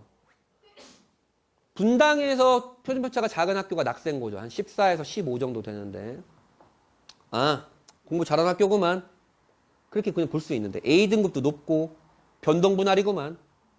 이렇게 한출할 수 있어요. 근데 이제는 몰라요. 애들이 이 과목 평균에서 얼마나 흩어져 있는지를 내가 알 수가 없어. 이걸로 추정하는 데 정확한 방법은 아니고. 근데 지난 6월에 그 공교육 경쟁력 강화반응에서 이렇게 딱 단서를 내놓습니다. 학교 생활기록부를 통해 학교 교육과정 편성 현황. 지금도 이건 내고 있어요. 고등학교들이. 과목별 학습 내용 평가 방법 등을 대학에 추가 제공한다. 이게 키포인트예요. 자, 내신만 보는 전형이 교과 전형은 이거 볼 필요 있습니까? 없어요. 너 내신 몇이야? 만 궁금한데 이걸 제공하잖아요. 그렇게 된다는 건 어떻게든 정성평가를 할 수 있는 단서가 생기는 거죠. 대학의 입장에서. 학교를 파악할 수 있는. 그러니까 이거를 제공하는데 이 학습 내용 평가가 뭐냐면 과목 체계, 내용 체계, 그다음에 수행평가 비율, 논서술형 비율, 평가는 어떻게 했는지들을 자세하게 쓰는 거예요. 이걸 학교 프로파일이라고도 했는데 요것만 내는 건 사실 학교 프로파일은 아니에요. 몇 년 전만 하더라도 제가 오늘 밴드에 한 몇 년 전에 낙생고의 프로파일을 하나 올려드려야겠네요. 학교들이 일반고는 몇 페이지 안 되고 특목자사고는 있잖아요. 유튜브에 올라가니까 말을 조심해야겠네. 이 학교 프로파일이 우리 학교의 모든 것들을 다 실습니다. 대학교 입시 실적까지. 특목자사고는. 그리고 심지어 그 대학교 입학처에 찾아가요. 프리젠테이션을 합니다. 우리 학교에 파이어니어 인재 금상을 받은 애는 있잖아요. 토익 900 이상입니다. 라고 단서를 주어요. 그래서 그럼 그 대학에서 파이어니에 그 학교구만. 금상? 900점 이상이구만. 그냥 알아요. 근데 이제 그게 다 금지됐죠. 블라인드 입시죠. 블라인드 입시요. 요때도 학교의 이름은 못 들어가요. 요때도 학교의 이름은 못 들어가지만 이런 거는 내야 한다. 이 기록의 노하우를 갖고 있는 곳은 어딜까요? 기록의 노하우를 갖고 있는 곳은 당연히 특목자사고가 좀 갖고 있겠죠. 그럼 또 다시 특목자사고 가야 되나? 이렇게 하는 게 아니고 장단이 있어요. 장단이 있는데 이 기록들을 언제 계획하냐? 이미 지금 학기 초에 다 세팅이 되는 거예요. 학기에 들어가기 전에. 학습 내용과 평가 방법들은 공개는 4월 달에 되지만 그 학교 선생님들은 이미 방학 때 다 세팅이 끝납니다. 그러면 여러분들 예비 중3은 여러분들이 예비 고1 겨울방학이 될 때 그때 이미 각 고등학교들의 이런 것들이 세팅이 된다는 얘기겠죠. 이걸 어떻게 세팅을 하는지는 물어보면 답은 안 해주겠지만 학교에서도 이런 것들을 굉장히 좀 열심히 연구를 해줘야 됩니다. 자, 그럼 내신 산출은 어떤 의미가 있는가? 변별력은 완화가 된 건 맞죠? 뭐 1등급부터 9등급 상대평가에서 조밀한 상태에서 좀 완화됐으니까. 하지만 완화됐다고 하더라도 또 그 인식이 있지 않겠어요? 1등급 아니면 안 되겠구만. 사실 그건 아닌데 무조건 그래요. 그리고 이제 그런 생각도 있지 않겠어요? 어머님들이 이제 아이들을 이제 뭐라고 할 때, 야, 네 오빠는 임마 9등급까지 해서 1등급이었는데 너 10% 1등급 그거 못하고 있어? 애들 미칩니다. 경쟁이 좀 빡셀 것 같긴 한데. 그리고 특목자사고에 대한 얘기죠. 이 부분은. 아까 기록, 대학교에 제출하는 노하우는 특목자사고가 많이 갖고 있다고 했었죠. 근데 외대부고를 예를 들어 봅시다. 외대부고를.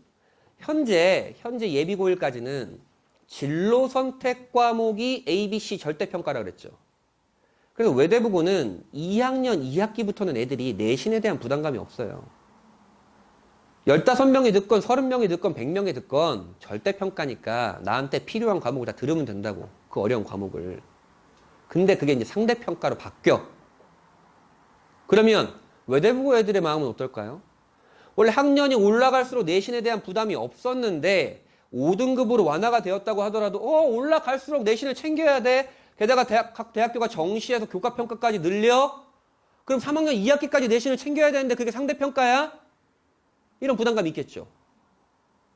그러면 기존에 굉장히 유니크하고 깊고 나한테 필요한 과목인 소인수 과목도 절대평가니까 거리낌 없이 들었는데 이제 그 아이들이 그런 부담감 있지 않겠어요? 야, 이거 20명 듣는 거는 2명이 1등급인데 안 되겠다. 나 3등급 뜨겠네. 피할 수도 있겠죠. 외대부고는 그 교육과정을 열심히 잘 깔아놓을 텐데 애들이 안 들어. 그러면 그게 무슨 소용이에요? 이런 맹점도 존재합니다. 그러니까 내신의 부담감이 자사고는 좀 늘어난 거예요. 그리고 아까 말씀드렸다시피 2점대 애들이 다 1점대가 됐으니까 매우 조밀하겠죠. 1.26, 1.27, 1.277 막 이렇게 간답니다. 그러면 대학교 입장에서는 뭘로 변별을 할 거야? 내신만 가지고는 안 되겠어. 우선 수능 최저 깔어. 그럼 수능 최저 통과 못하는 놈들이 있겠지 뭐. 한번 걸러. 야, 근데 내신만 가지고 하니까 고교학점제 과목 무슨 과목 들어오는지 한 20, 30% 봐야 될 것 같아. 교과 전형에서도. 오케이. 야, 근데 이거 가지고 변별 안 될 것 같은데? 면접 한번 봐? 다 해야 되지. 이런 상황들이 생길 수도 있죠. 그러고 이게 선원 수령 평가를 강화하는 게 2022 개정교육과정의 키포인트 중에 하나예요. 지금은 과목별로 선원 수령 평가가 35%입니다. 맥스 35%예요. 근데 100%까지 할 수 있다라고 명시를 하게 돼요. 선원 수령 평가를. 근데 분당에서 다른 지역도 마찬가지로 분당에서 이런 모험을 할 선생님은 없습니다. 하는 순간 우리 애가 왜 감점됐어요? 민원이 하루에 100번씩 들어옵니다. 아무리 평가 항목을 잘게 쪼개고 했어도 선원 수령 평가기 때문에 그 평가 기준에 대한 불신들이 당연히 있을 수밖에 없어요, 어머님들이. 쟤는 만점인데 엄마 나 1점 깎였어. 이미 열받아. 그래서 요거는 잘 모르겠어요, 선생님들이 열심히 할지는. 근데 이렇게 해야 아이들의 세특이 좋아지긴 하는데, 이걸 해야 세특이 좋아지긴 합니다. 그리고 표준 편차가 제공이 안 되고 고정 분할인지 변동 분할인지를 이걸 제공을 한다고 안 한다고는 아직 명시가 안 되는데 평가 방법을 제공한다 그랬으니까 요거 제공할 것 같아요. 어느 고교가 우수한지는 숫자만으로는 판단이 어렵다. 숫자만으로 판단이 어렵다는 건 다른 것으로 판단을 해야 된다. 그 다른 것은 그 학교의 교육과정, 프로그램, 그 다음에 평가 방법들, 이런 것들이 있어야 된다는 거죠. 우선은 이게 중요하다. 행성우주과학 누가 들어요? 물리천문학과 관련 애들. 한 학교에 2명 찾기가 어려워. 당연히 많이 듣는 과목, 내신에 불리할 것 같지 않은 과목으로 듣게 되겠죠. 특히 분당 아이들은 정시 생각이 가득하니까 됐고 그냥 수능 과목 듣지 뭐. 이런 아이들도 많을 거예요. 근데 정성평가가 늘어나면 거기에 오는 불리함이 약간은 있을 수 있겠죠. 그냥 수강자 수가 많은 일반적인 과목만 듣다 보면 얘가 뭘 하고 싶어 하는지 전혀 판단이 안 되기 때문에 그러겠죠.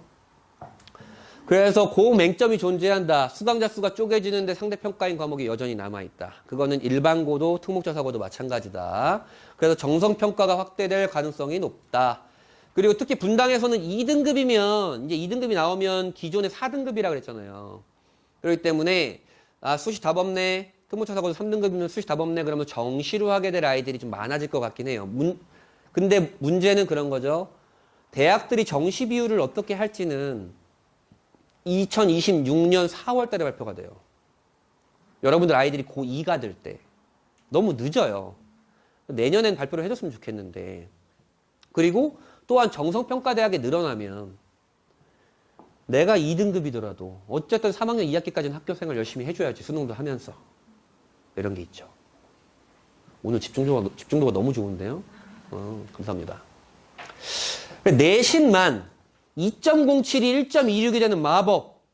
내신만으로 평가할 수 있는 상위권 대학은 별로 없을 것 같아요. 물론 시뮬레이션 돌려보면 억지로 하려면 수능 최저를 5일로 해. 다 1등급이야. 뭐 그렇게 하면 할 수 있지만 그렇게 모험을 할 대학교는 별로 없을 것 같고 정성평가가 좀 늘어날 것 같다. 지금도 고려대, 성균관대, 한양대, 경희대, 건국대, 동국대는 교과 전형에서도 학생부를 평가하는 것처럼 그런 대학교가 좀 늘어날 것 같다라는 얘기고. 자, 이제 수능입니다.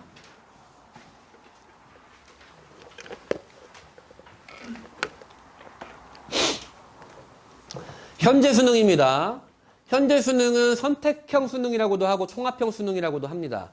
근데 요 현재 수능에서는 어떻게 우리나라에 아무도 해결할 수 없는 문제가 있었죠. 어떤 과목을 선택하느냐에 따라서 유불리가 존재한다라는 것.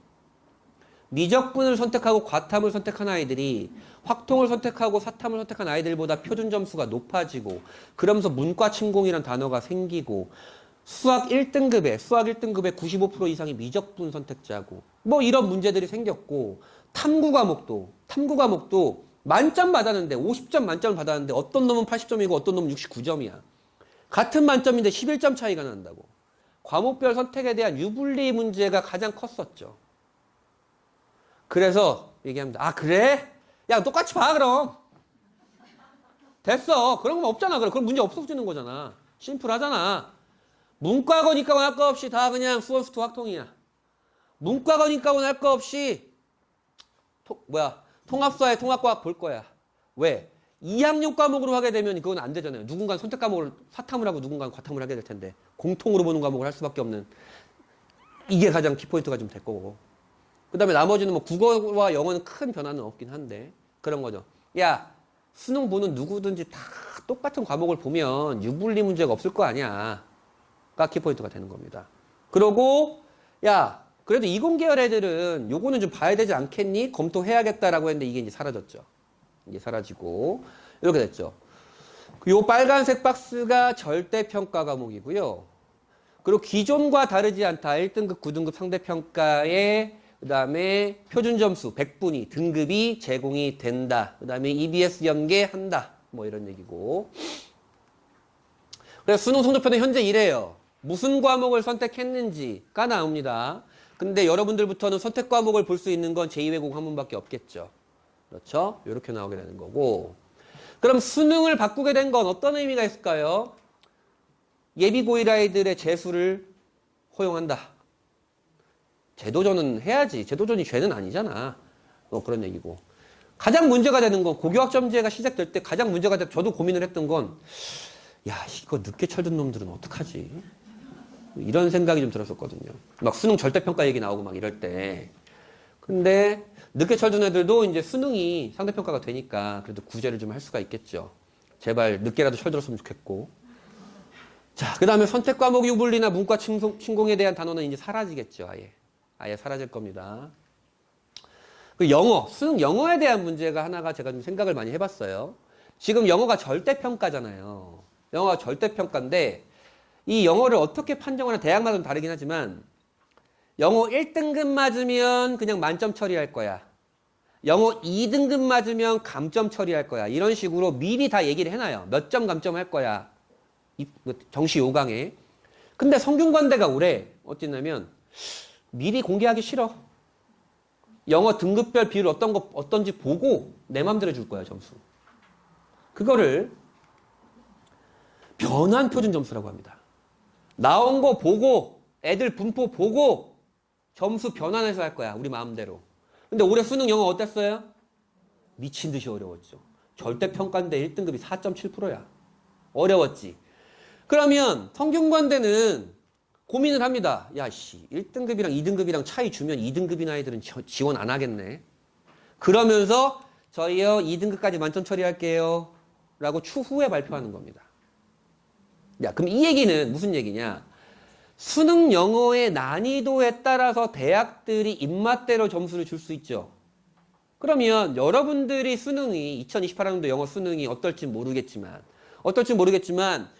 1등급 비율이 많으면 1등급과 2등급의 차이 점수를 늘려버리고 1등급 비율이 적으면 점수를 줄이거나 아예 얘네처럼 만점 처리를 해버리고 조금이라도 변별을 할 수 있는 요소가 생길 수 있죠. 아, 요렇게 할 수도 있겠구나. 그러면 우선 영어는 1등급을 해놓는 게 좋겠구나. 그러고 요 부분 제가 아까 언급드렸던 거죠. 미적분과 기하, 확률과 통계. 미적분과 기하는 수능 난이도로 공부할 필요는 없다. 왜냐하면 나한테 내신과 세특의 의미로서는 남게 된다. 하지만 이공계열 진학 희망 학생들에게 미적분과 기하는 필수 불가결한 과목이고 그 과목의 내신의 성취도뿐만이 아니고 그 과목에서 어떤 탐구심을 드러내는지가 중요하기 때문에 이제는 무작정 수능 난이도의 문제를 푸는 것보다는 진짜로 미적분과 기하를 깊이 고민하는 과정이 좀 필요할 것 같다.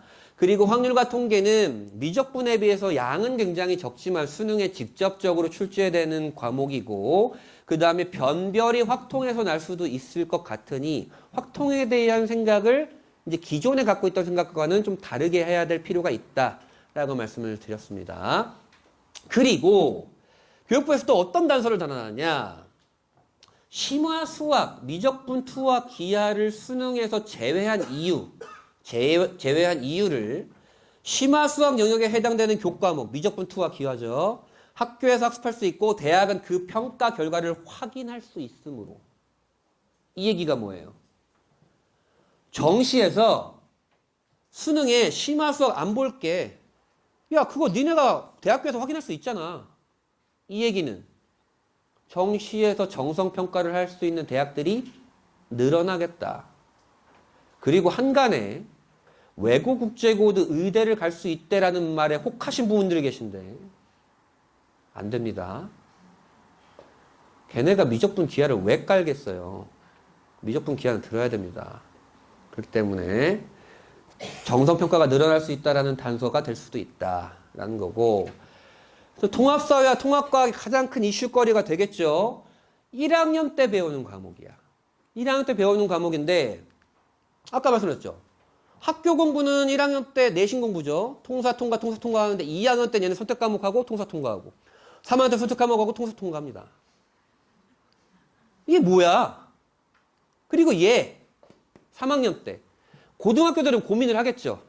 아, 이놈 새끼들이 이제 수능 봐야 되는데 수능 통사 통과하는데 3학년 때 공부를 시켜야 되는데 얘네가 통사 통과를 하는지 안 하는지 알 수가 없으니 이거 어떻게 한다? 그럼 과목을 그냥 사회의 융합선택 과목, 과학의 융합선택 과목을 그냥 과목을 깔고 수업은 통사 통과를 하는 거야. 지금도 그런 고등학교 있습니다. 유튜브에서 내가 말을 못하겠지만 심화수학, 고급수학이라는 이름을 깔고 수업은 수원수투를 합니다. 그런 고등학교가 늘어날 수 있겠다. 그럼 이 얘기는 뭐예요? 그 3학년 때 만약에 이런 고등학교가 있다 그러면 그 3학년 때 배우는 건 그 통사 통과를 배우는데 통사 통과를 배우는데 과목명은 그 융합선택 과목으로 들어가니 세특은 또 그 융합선택 과목의 세특으로 들어가야 될 거 아니에요? 이율배반적이다.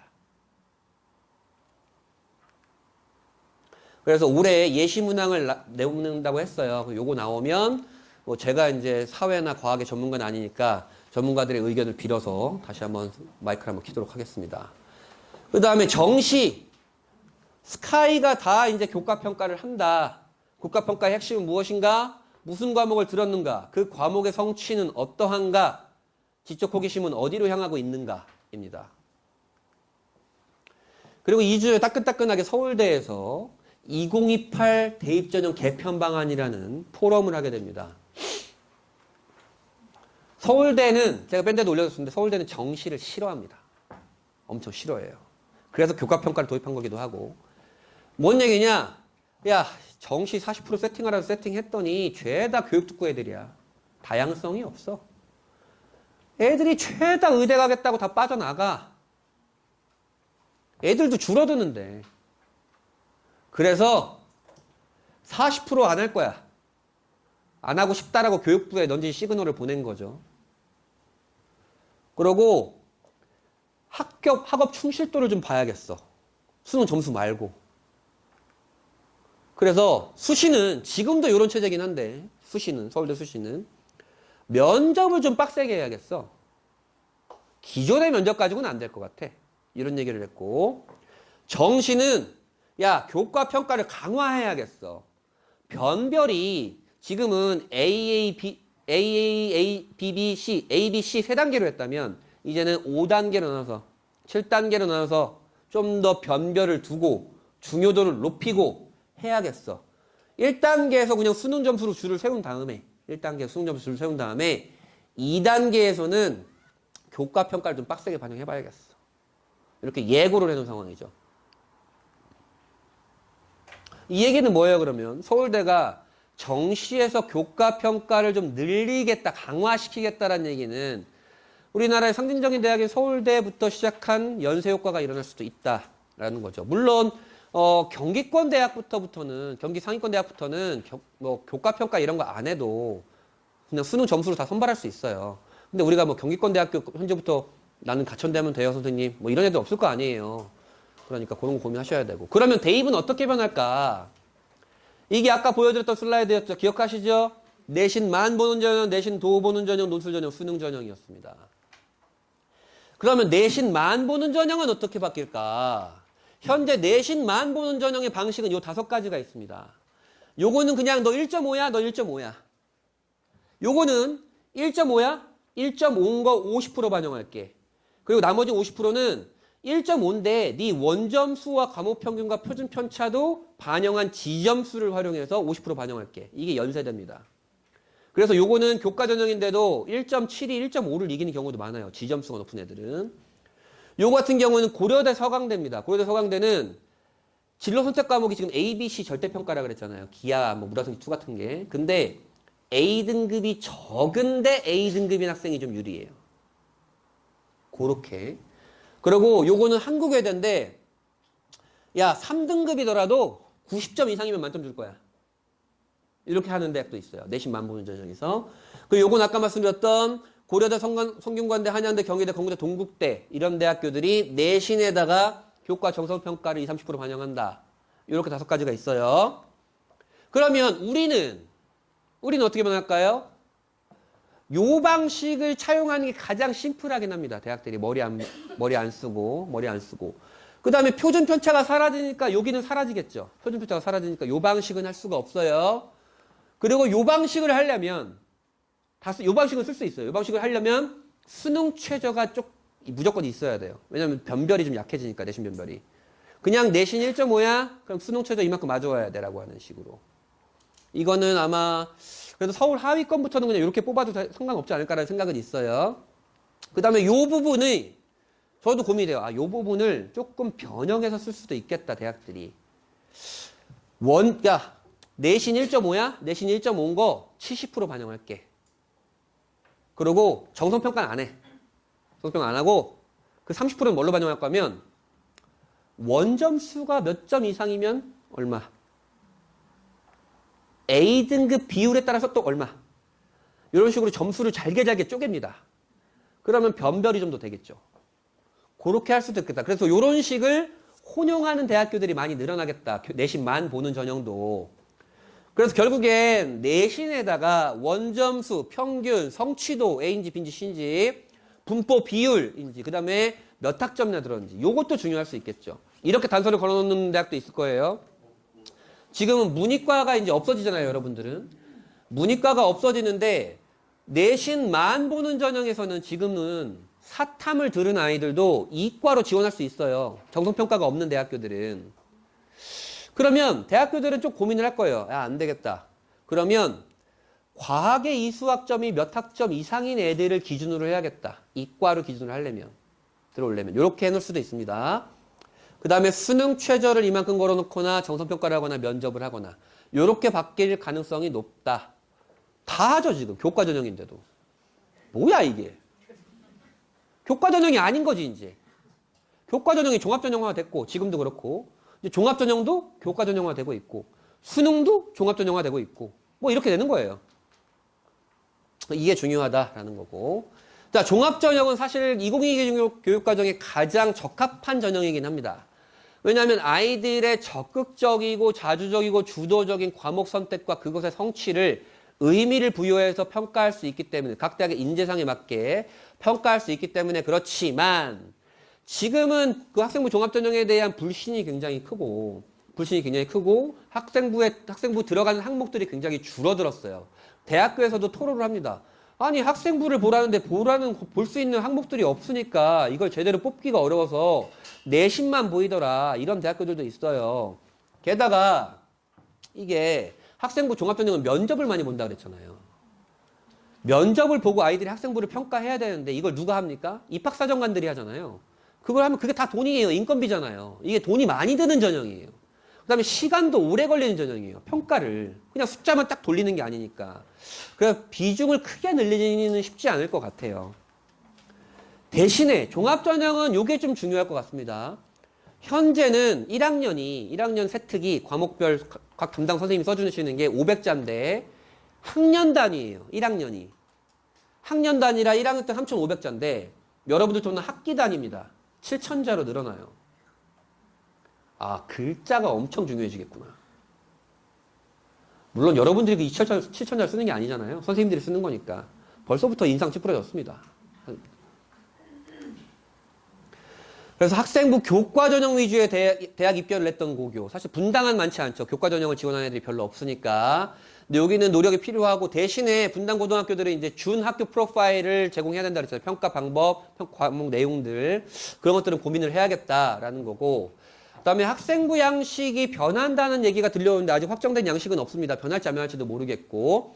다만 이렇게 7,000자로 늘어나기도 하고 또한 아이들을 담아내고 대학교에서 좀 원하는 인재를 뽑기 위해서는 학생부 제공 항목이 늘어나든지 아니면 양식이 변하든지는 해야 될 것 같긴 해요. 그래서 종합전형에서는 과목 선택을 우선 잘해야 된다. 성취가 좋아야 된다. 학교생활 잘해야 된다. 지적 호기심도 있어야 된다. 이게 뭔 얘기인지 모르지. 이게 제일 어려운 단어죠, 사실. 사실 우리는 숫자에 너무 익숙한 세대잖아요. 입시를 그냥 숫자 가지고 줄 세우는 게 가장 심플하지. 뭐야 이게 뭘로 뽑겠다는 거야. 이해가 잘 안 가요. 하지만 이미 지금 입시는 이렇게 뽑고 있어요. 서울대부터. 그렇죠. 그 다음에 면접에 대한 얘기 잠깐 하겠습니다. 서울대에서 2주 전에 했던 포럼에서 이런 것들 했습니다. 야, 면접이 지금은 그냥 학생부에서 이거 왜 했니? 그거 뭐니? 이렇게 물어보거나 아니면 문제풀이식 면접. 닫힌 문항. 닫힌 문항이라는 거는 정답이 정해져 있는 문항을 낸 건 안 돼. 그거는 인재라고 볼 수가 없어, 이제는. 잘 이해도 안 가는 단어들로 이런 면접을 할 거야. 이런 면접을 했으면 좋겠어 라고 하는 거죠. 예를 들어 볼까요? 창의적 문제 해결 문항은 뭘 주고 이거 고민해봐. 정답 없어. 융합적 과제 수행 면접은 상황을 주고 너라면 어떻게 할 거야? 제시해봐. 주제 토론 면접은 야, 자장면과 짜장면은 어떻게 맛이 다르니? 이걸 예시로 준 겁니다, 서울대가. 이게 정답이 있어요? 없죠. 정답이 없는 문항을 물어보고 싶다라고 한 거죠. 물어보겠다라고 하지만 이렇게 될지 모르겠어요. 왜냐하면 이거 문제가 있죠. 어떤 문제가 있어요? 학교에서 배우기가 어렵지.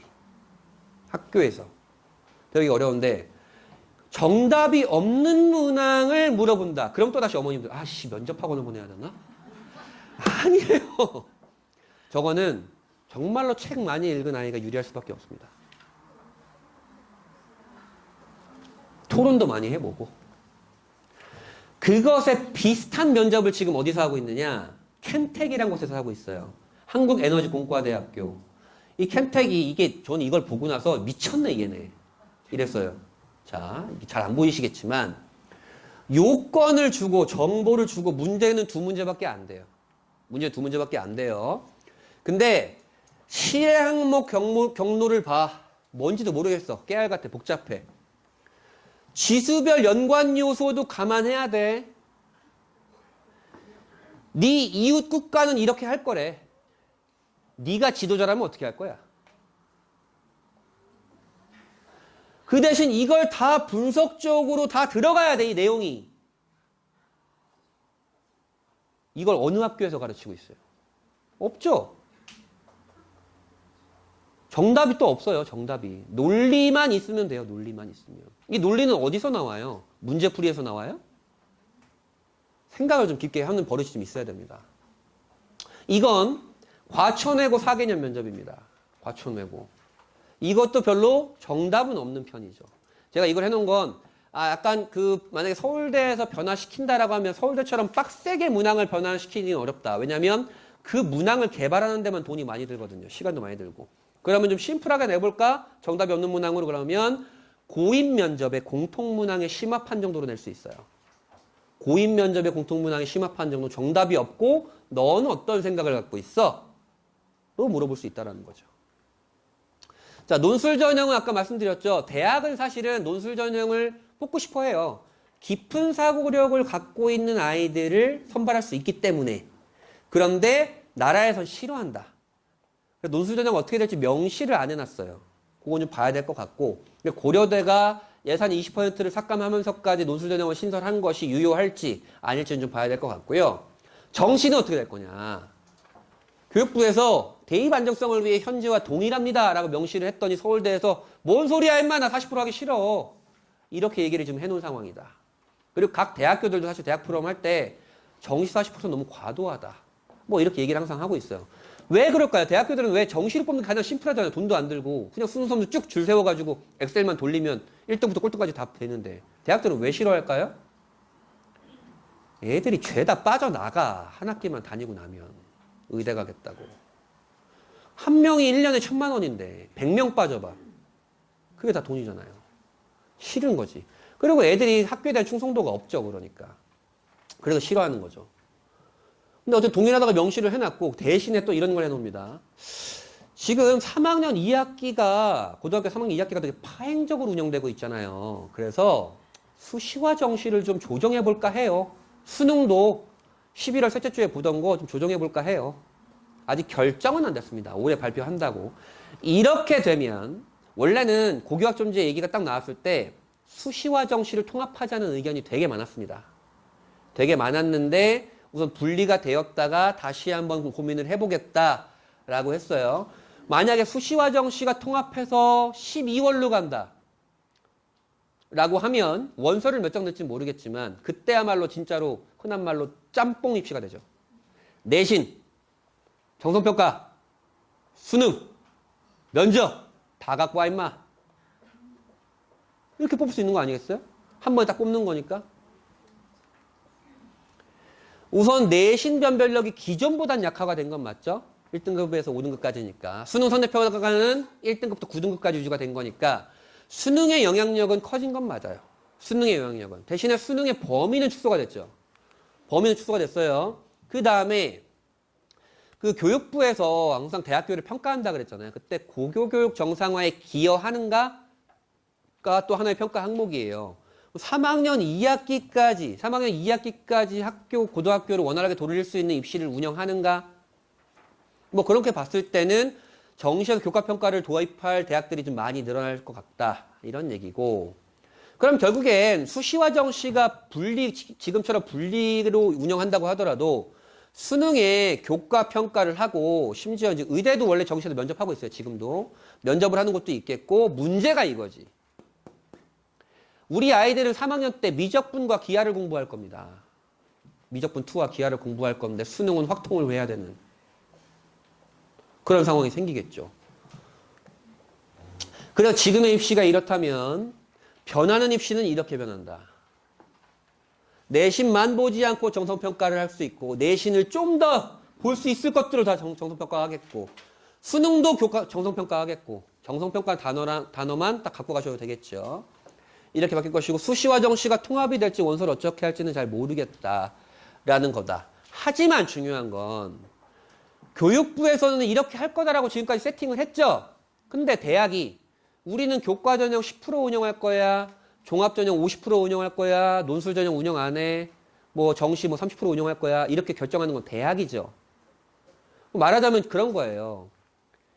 재료가 재료를 구입을 하고 재료 손질까지 다 해놨어. 대신에 이걸 무슨 요리를 할지 결정이 안 된 거예요. 그 결정은 대학들이 하는데 여러분들 자녀가 고등학교 2학년이 된 4월 달에 발표가 되는데 그때는 너무 늦지. 1학년이 이미 끝난 상황이니까. 내년 정도는 예고를 해야 되지 않을까라는 생각은 하고 있습니다. 그래서요, 선생님 어디 가라고요? 이게 제일 궁금한 거 아닙니까? 그래서 마지막 슬라이드에 넣은 거고. 근데 진짜 정답이 없어요. 1등급부터 9등급 체제에서는 일반고가 특목자사고에 비해서 압도적으로 내신에선 유리했죠. 압도적으로 유리했습니다. 압도적으로 유리했는데 5등급으로 완화가 됐으니 조금은 그게 불리해졌거나 약화가 됐거나 이제 완화가 된 건 맞죠. 특목자사고가. 근데 아까 말씀드렸죠. 특목자사고는 상대평가가 늘어난다.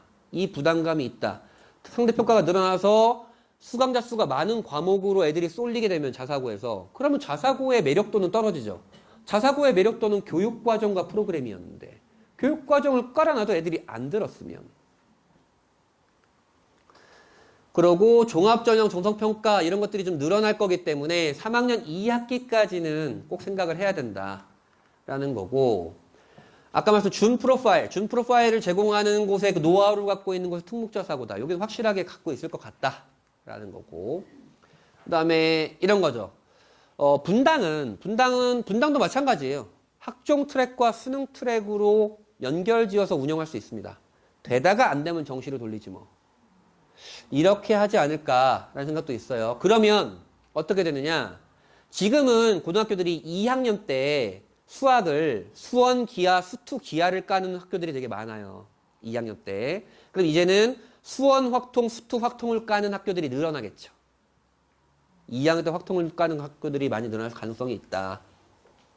일반고는 진짜 옥석이 가려진다. 어머님들 팀 짜셔라. 이런 얘기고. 외고국제고는 사실 국제외국어고로 통합을 해서 교육과정을 서로 혼합할 수 있다라고 명시가 되었고, 올해 고등학교들이 각 외고와 국제고가 막 움직이겠죠. 발표를 안 했지만. 그렇게 됐을 때는 학생부 종합전형에서 조금 더 시너지가 날 것 같긴 해요. 근데 문제는 얘네가 사실은 수능을 잘 못해요. 영어 내신만 보고 들어가는 애들이에요. 수능을 진짜 못해요. 못하는데 또 문과 애들 중에 과학을 극혐하는 아이들이 있습니다. NAC에 나오는 순간 문제집 집어 던지는 애들이 있어요. 근데 걔네들도 수능은 통합과학 보니까 꼭 해야 된다. 영과고는 학교 교육과정상 수능 공부를 못 합니다. 대신에 이제 수능 최저가 늘어날 수 있으니 수능 최저에 대한 고민은 해야 된다. 그 다음에 자사고는 저도 지금 이게 자사고가 제일 고민이 돼요. 아까 말씀드렸던 장단점이 지금 존재를 하고 있고, 일반고와 다르지 않은 교육과정을 까는 순간 이제는 표준 편차의 이득을 얻지 못하죠. 낮은 표준 편차의 이득을 얻지 못하는 게 자사고입니다. 그러면 일반고와 다르지 않을 겁니다. 그러니까 자사고도 고민을 엄청 해야 될 거예요. 아까 말씀드렸던 외고 국제고고요. 특목자사고가 한 학년에 5% 됩니다. 5% 애들을 위한 입시정책, 특목자사고가 무조건 유리한 입시정책을 펼치진 않을 겁니다. 지금도 사실은 좀 많이 유리한 편이죠. 아까 종합전형 보셨잖아요. 상위 7개 대학교의 50%가 특목자사고라고. 근데 그것을 더 늘리면 아까 서울대가 말했던 구성원의 다양성을 해치는 겁니다. 그렇기 때문에 그런 대입정책을 펼치지는 않을 것 같고, 교육부도 그걸 좌시하진 않겠죠. 여전히 저라면 집 앞에 일반고입니다. 여전히. 다만 이제는 그런 일반고예요. 제가 예비 고1까지는 어머니 그냥 집 가까운 데 가세요. 거기서 1등급 하는 게 가장 좋습니다. 근데 지금은 어머님 아이의 계열에 맞는 과목을 잘 깐 일반고를 가세요. 그래서 지금 고등학교가 중점 과정도 있고 특성화 과정도 있습니다. 근데 이게 더 늘어날 거예요. 각 고등학교별로 컨셉이 좀 더 정해질 겁니다. 올해도 무슨 순회고였나요? 생명과학, 융합 뭐 어쩌고 특성화 뭐 했는데, 어쨌든 그런 교육과정을 잘 깔아서 내가 소인수 과목, 그러니까 적은 인원을 수강하는 그 학교가 많은 곳을 택하면 내가 불리할 거 아니에요.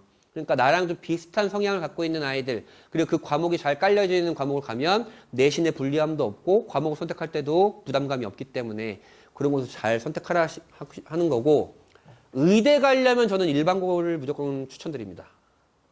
이제 의대가 이게 지금 제가 한 학교 때 5, 1등급이 한 학교에 많아야 8명, 10명이라고 예상했잖아요. 전국의 일반고가 1650개입니다. 그럼 10명씩만 접어도 16,000명이잖아요. 5, 1등급이. 그럼 의대는 1등급 아니면 안 될 가능성이 좀 높겠구나. 이런 생각이 좀 있죠. 그래서 올해 하반기 때 꼭 저도 이제 설명회를 할 건데 올해 국영선택 설명회는 아마 좀 많이 늦어질 거예요. 아마 11월 말 정도가 되지 않을까 예상해요. 왜냐하면 11월까지 설명회를 하는 고등학교가 있기 때문에 보통 설명회 전에도 제가 이제 다 데이터를 정리해가지고 하지만 이제는 그 데이터는 설명회 때 나올 거 아니에요. 그래서 아마 올해 국영선택 설명이 좀 늦어지지 않을까, 좀 급해지지 않을까라는 생각 좀 합니다. 그래서 뭐 어쩌라고요? 뭐 그런 거잖아요. 해오던 것 하시면 됩니다. 안 하던 것 뭐예요? 공부 안 해왔죠. 공부 열심히 하시고, 중요한 건 뭐라 그랬어요? 과목 선택이 중요한데 이 과목을 왜 선택해야 되는 거야? 이 과목이 대체 뭔데? 이 과목을 왜 선택해야 돼? 이 학과는 뭔데? 이 계열은 뭐야?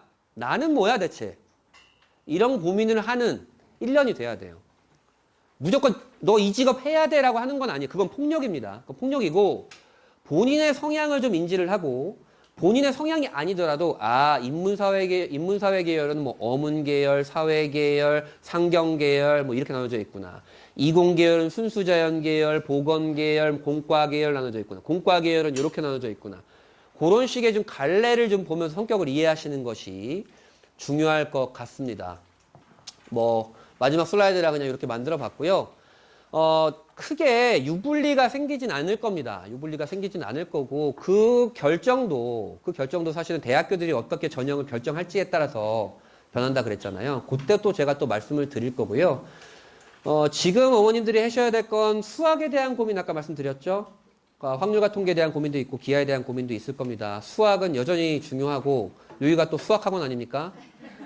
수희하고 잘 믿어주시고 그 다음에 내일 모레 진짜로 그것과 관련한 수학에 대한 설명회를 확실하게 하기 때문에 저희 원장님이 아주 깊이 파고 들어가 주실 거예요. 참석 많이 해주시면 될 것 같고요. 오늘 내용이 좀 많아서 어려울 겁니다. 그래서 복습하실 거면 수희학원 유튜브를 보시되 그냥 보시면 안 됩니다. 구독 해주시고. 자, 긴 시간 고생 많으셨습니다. 다음에 뵙도록 할게요. 네.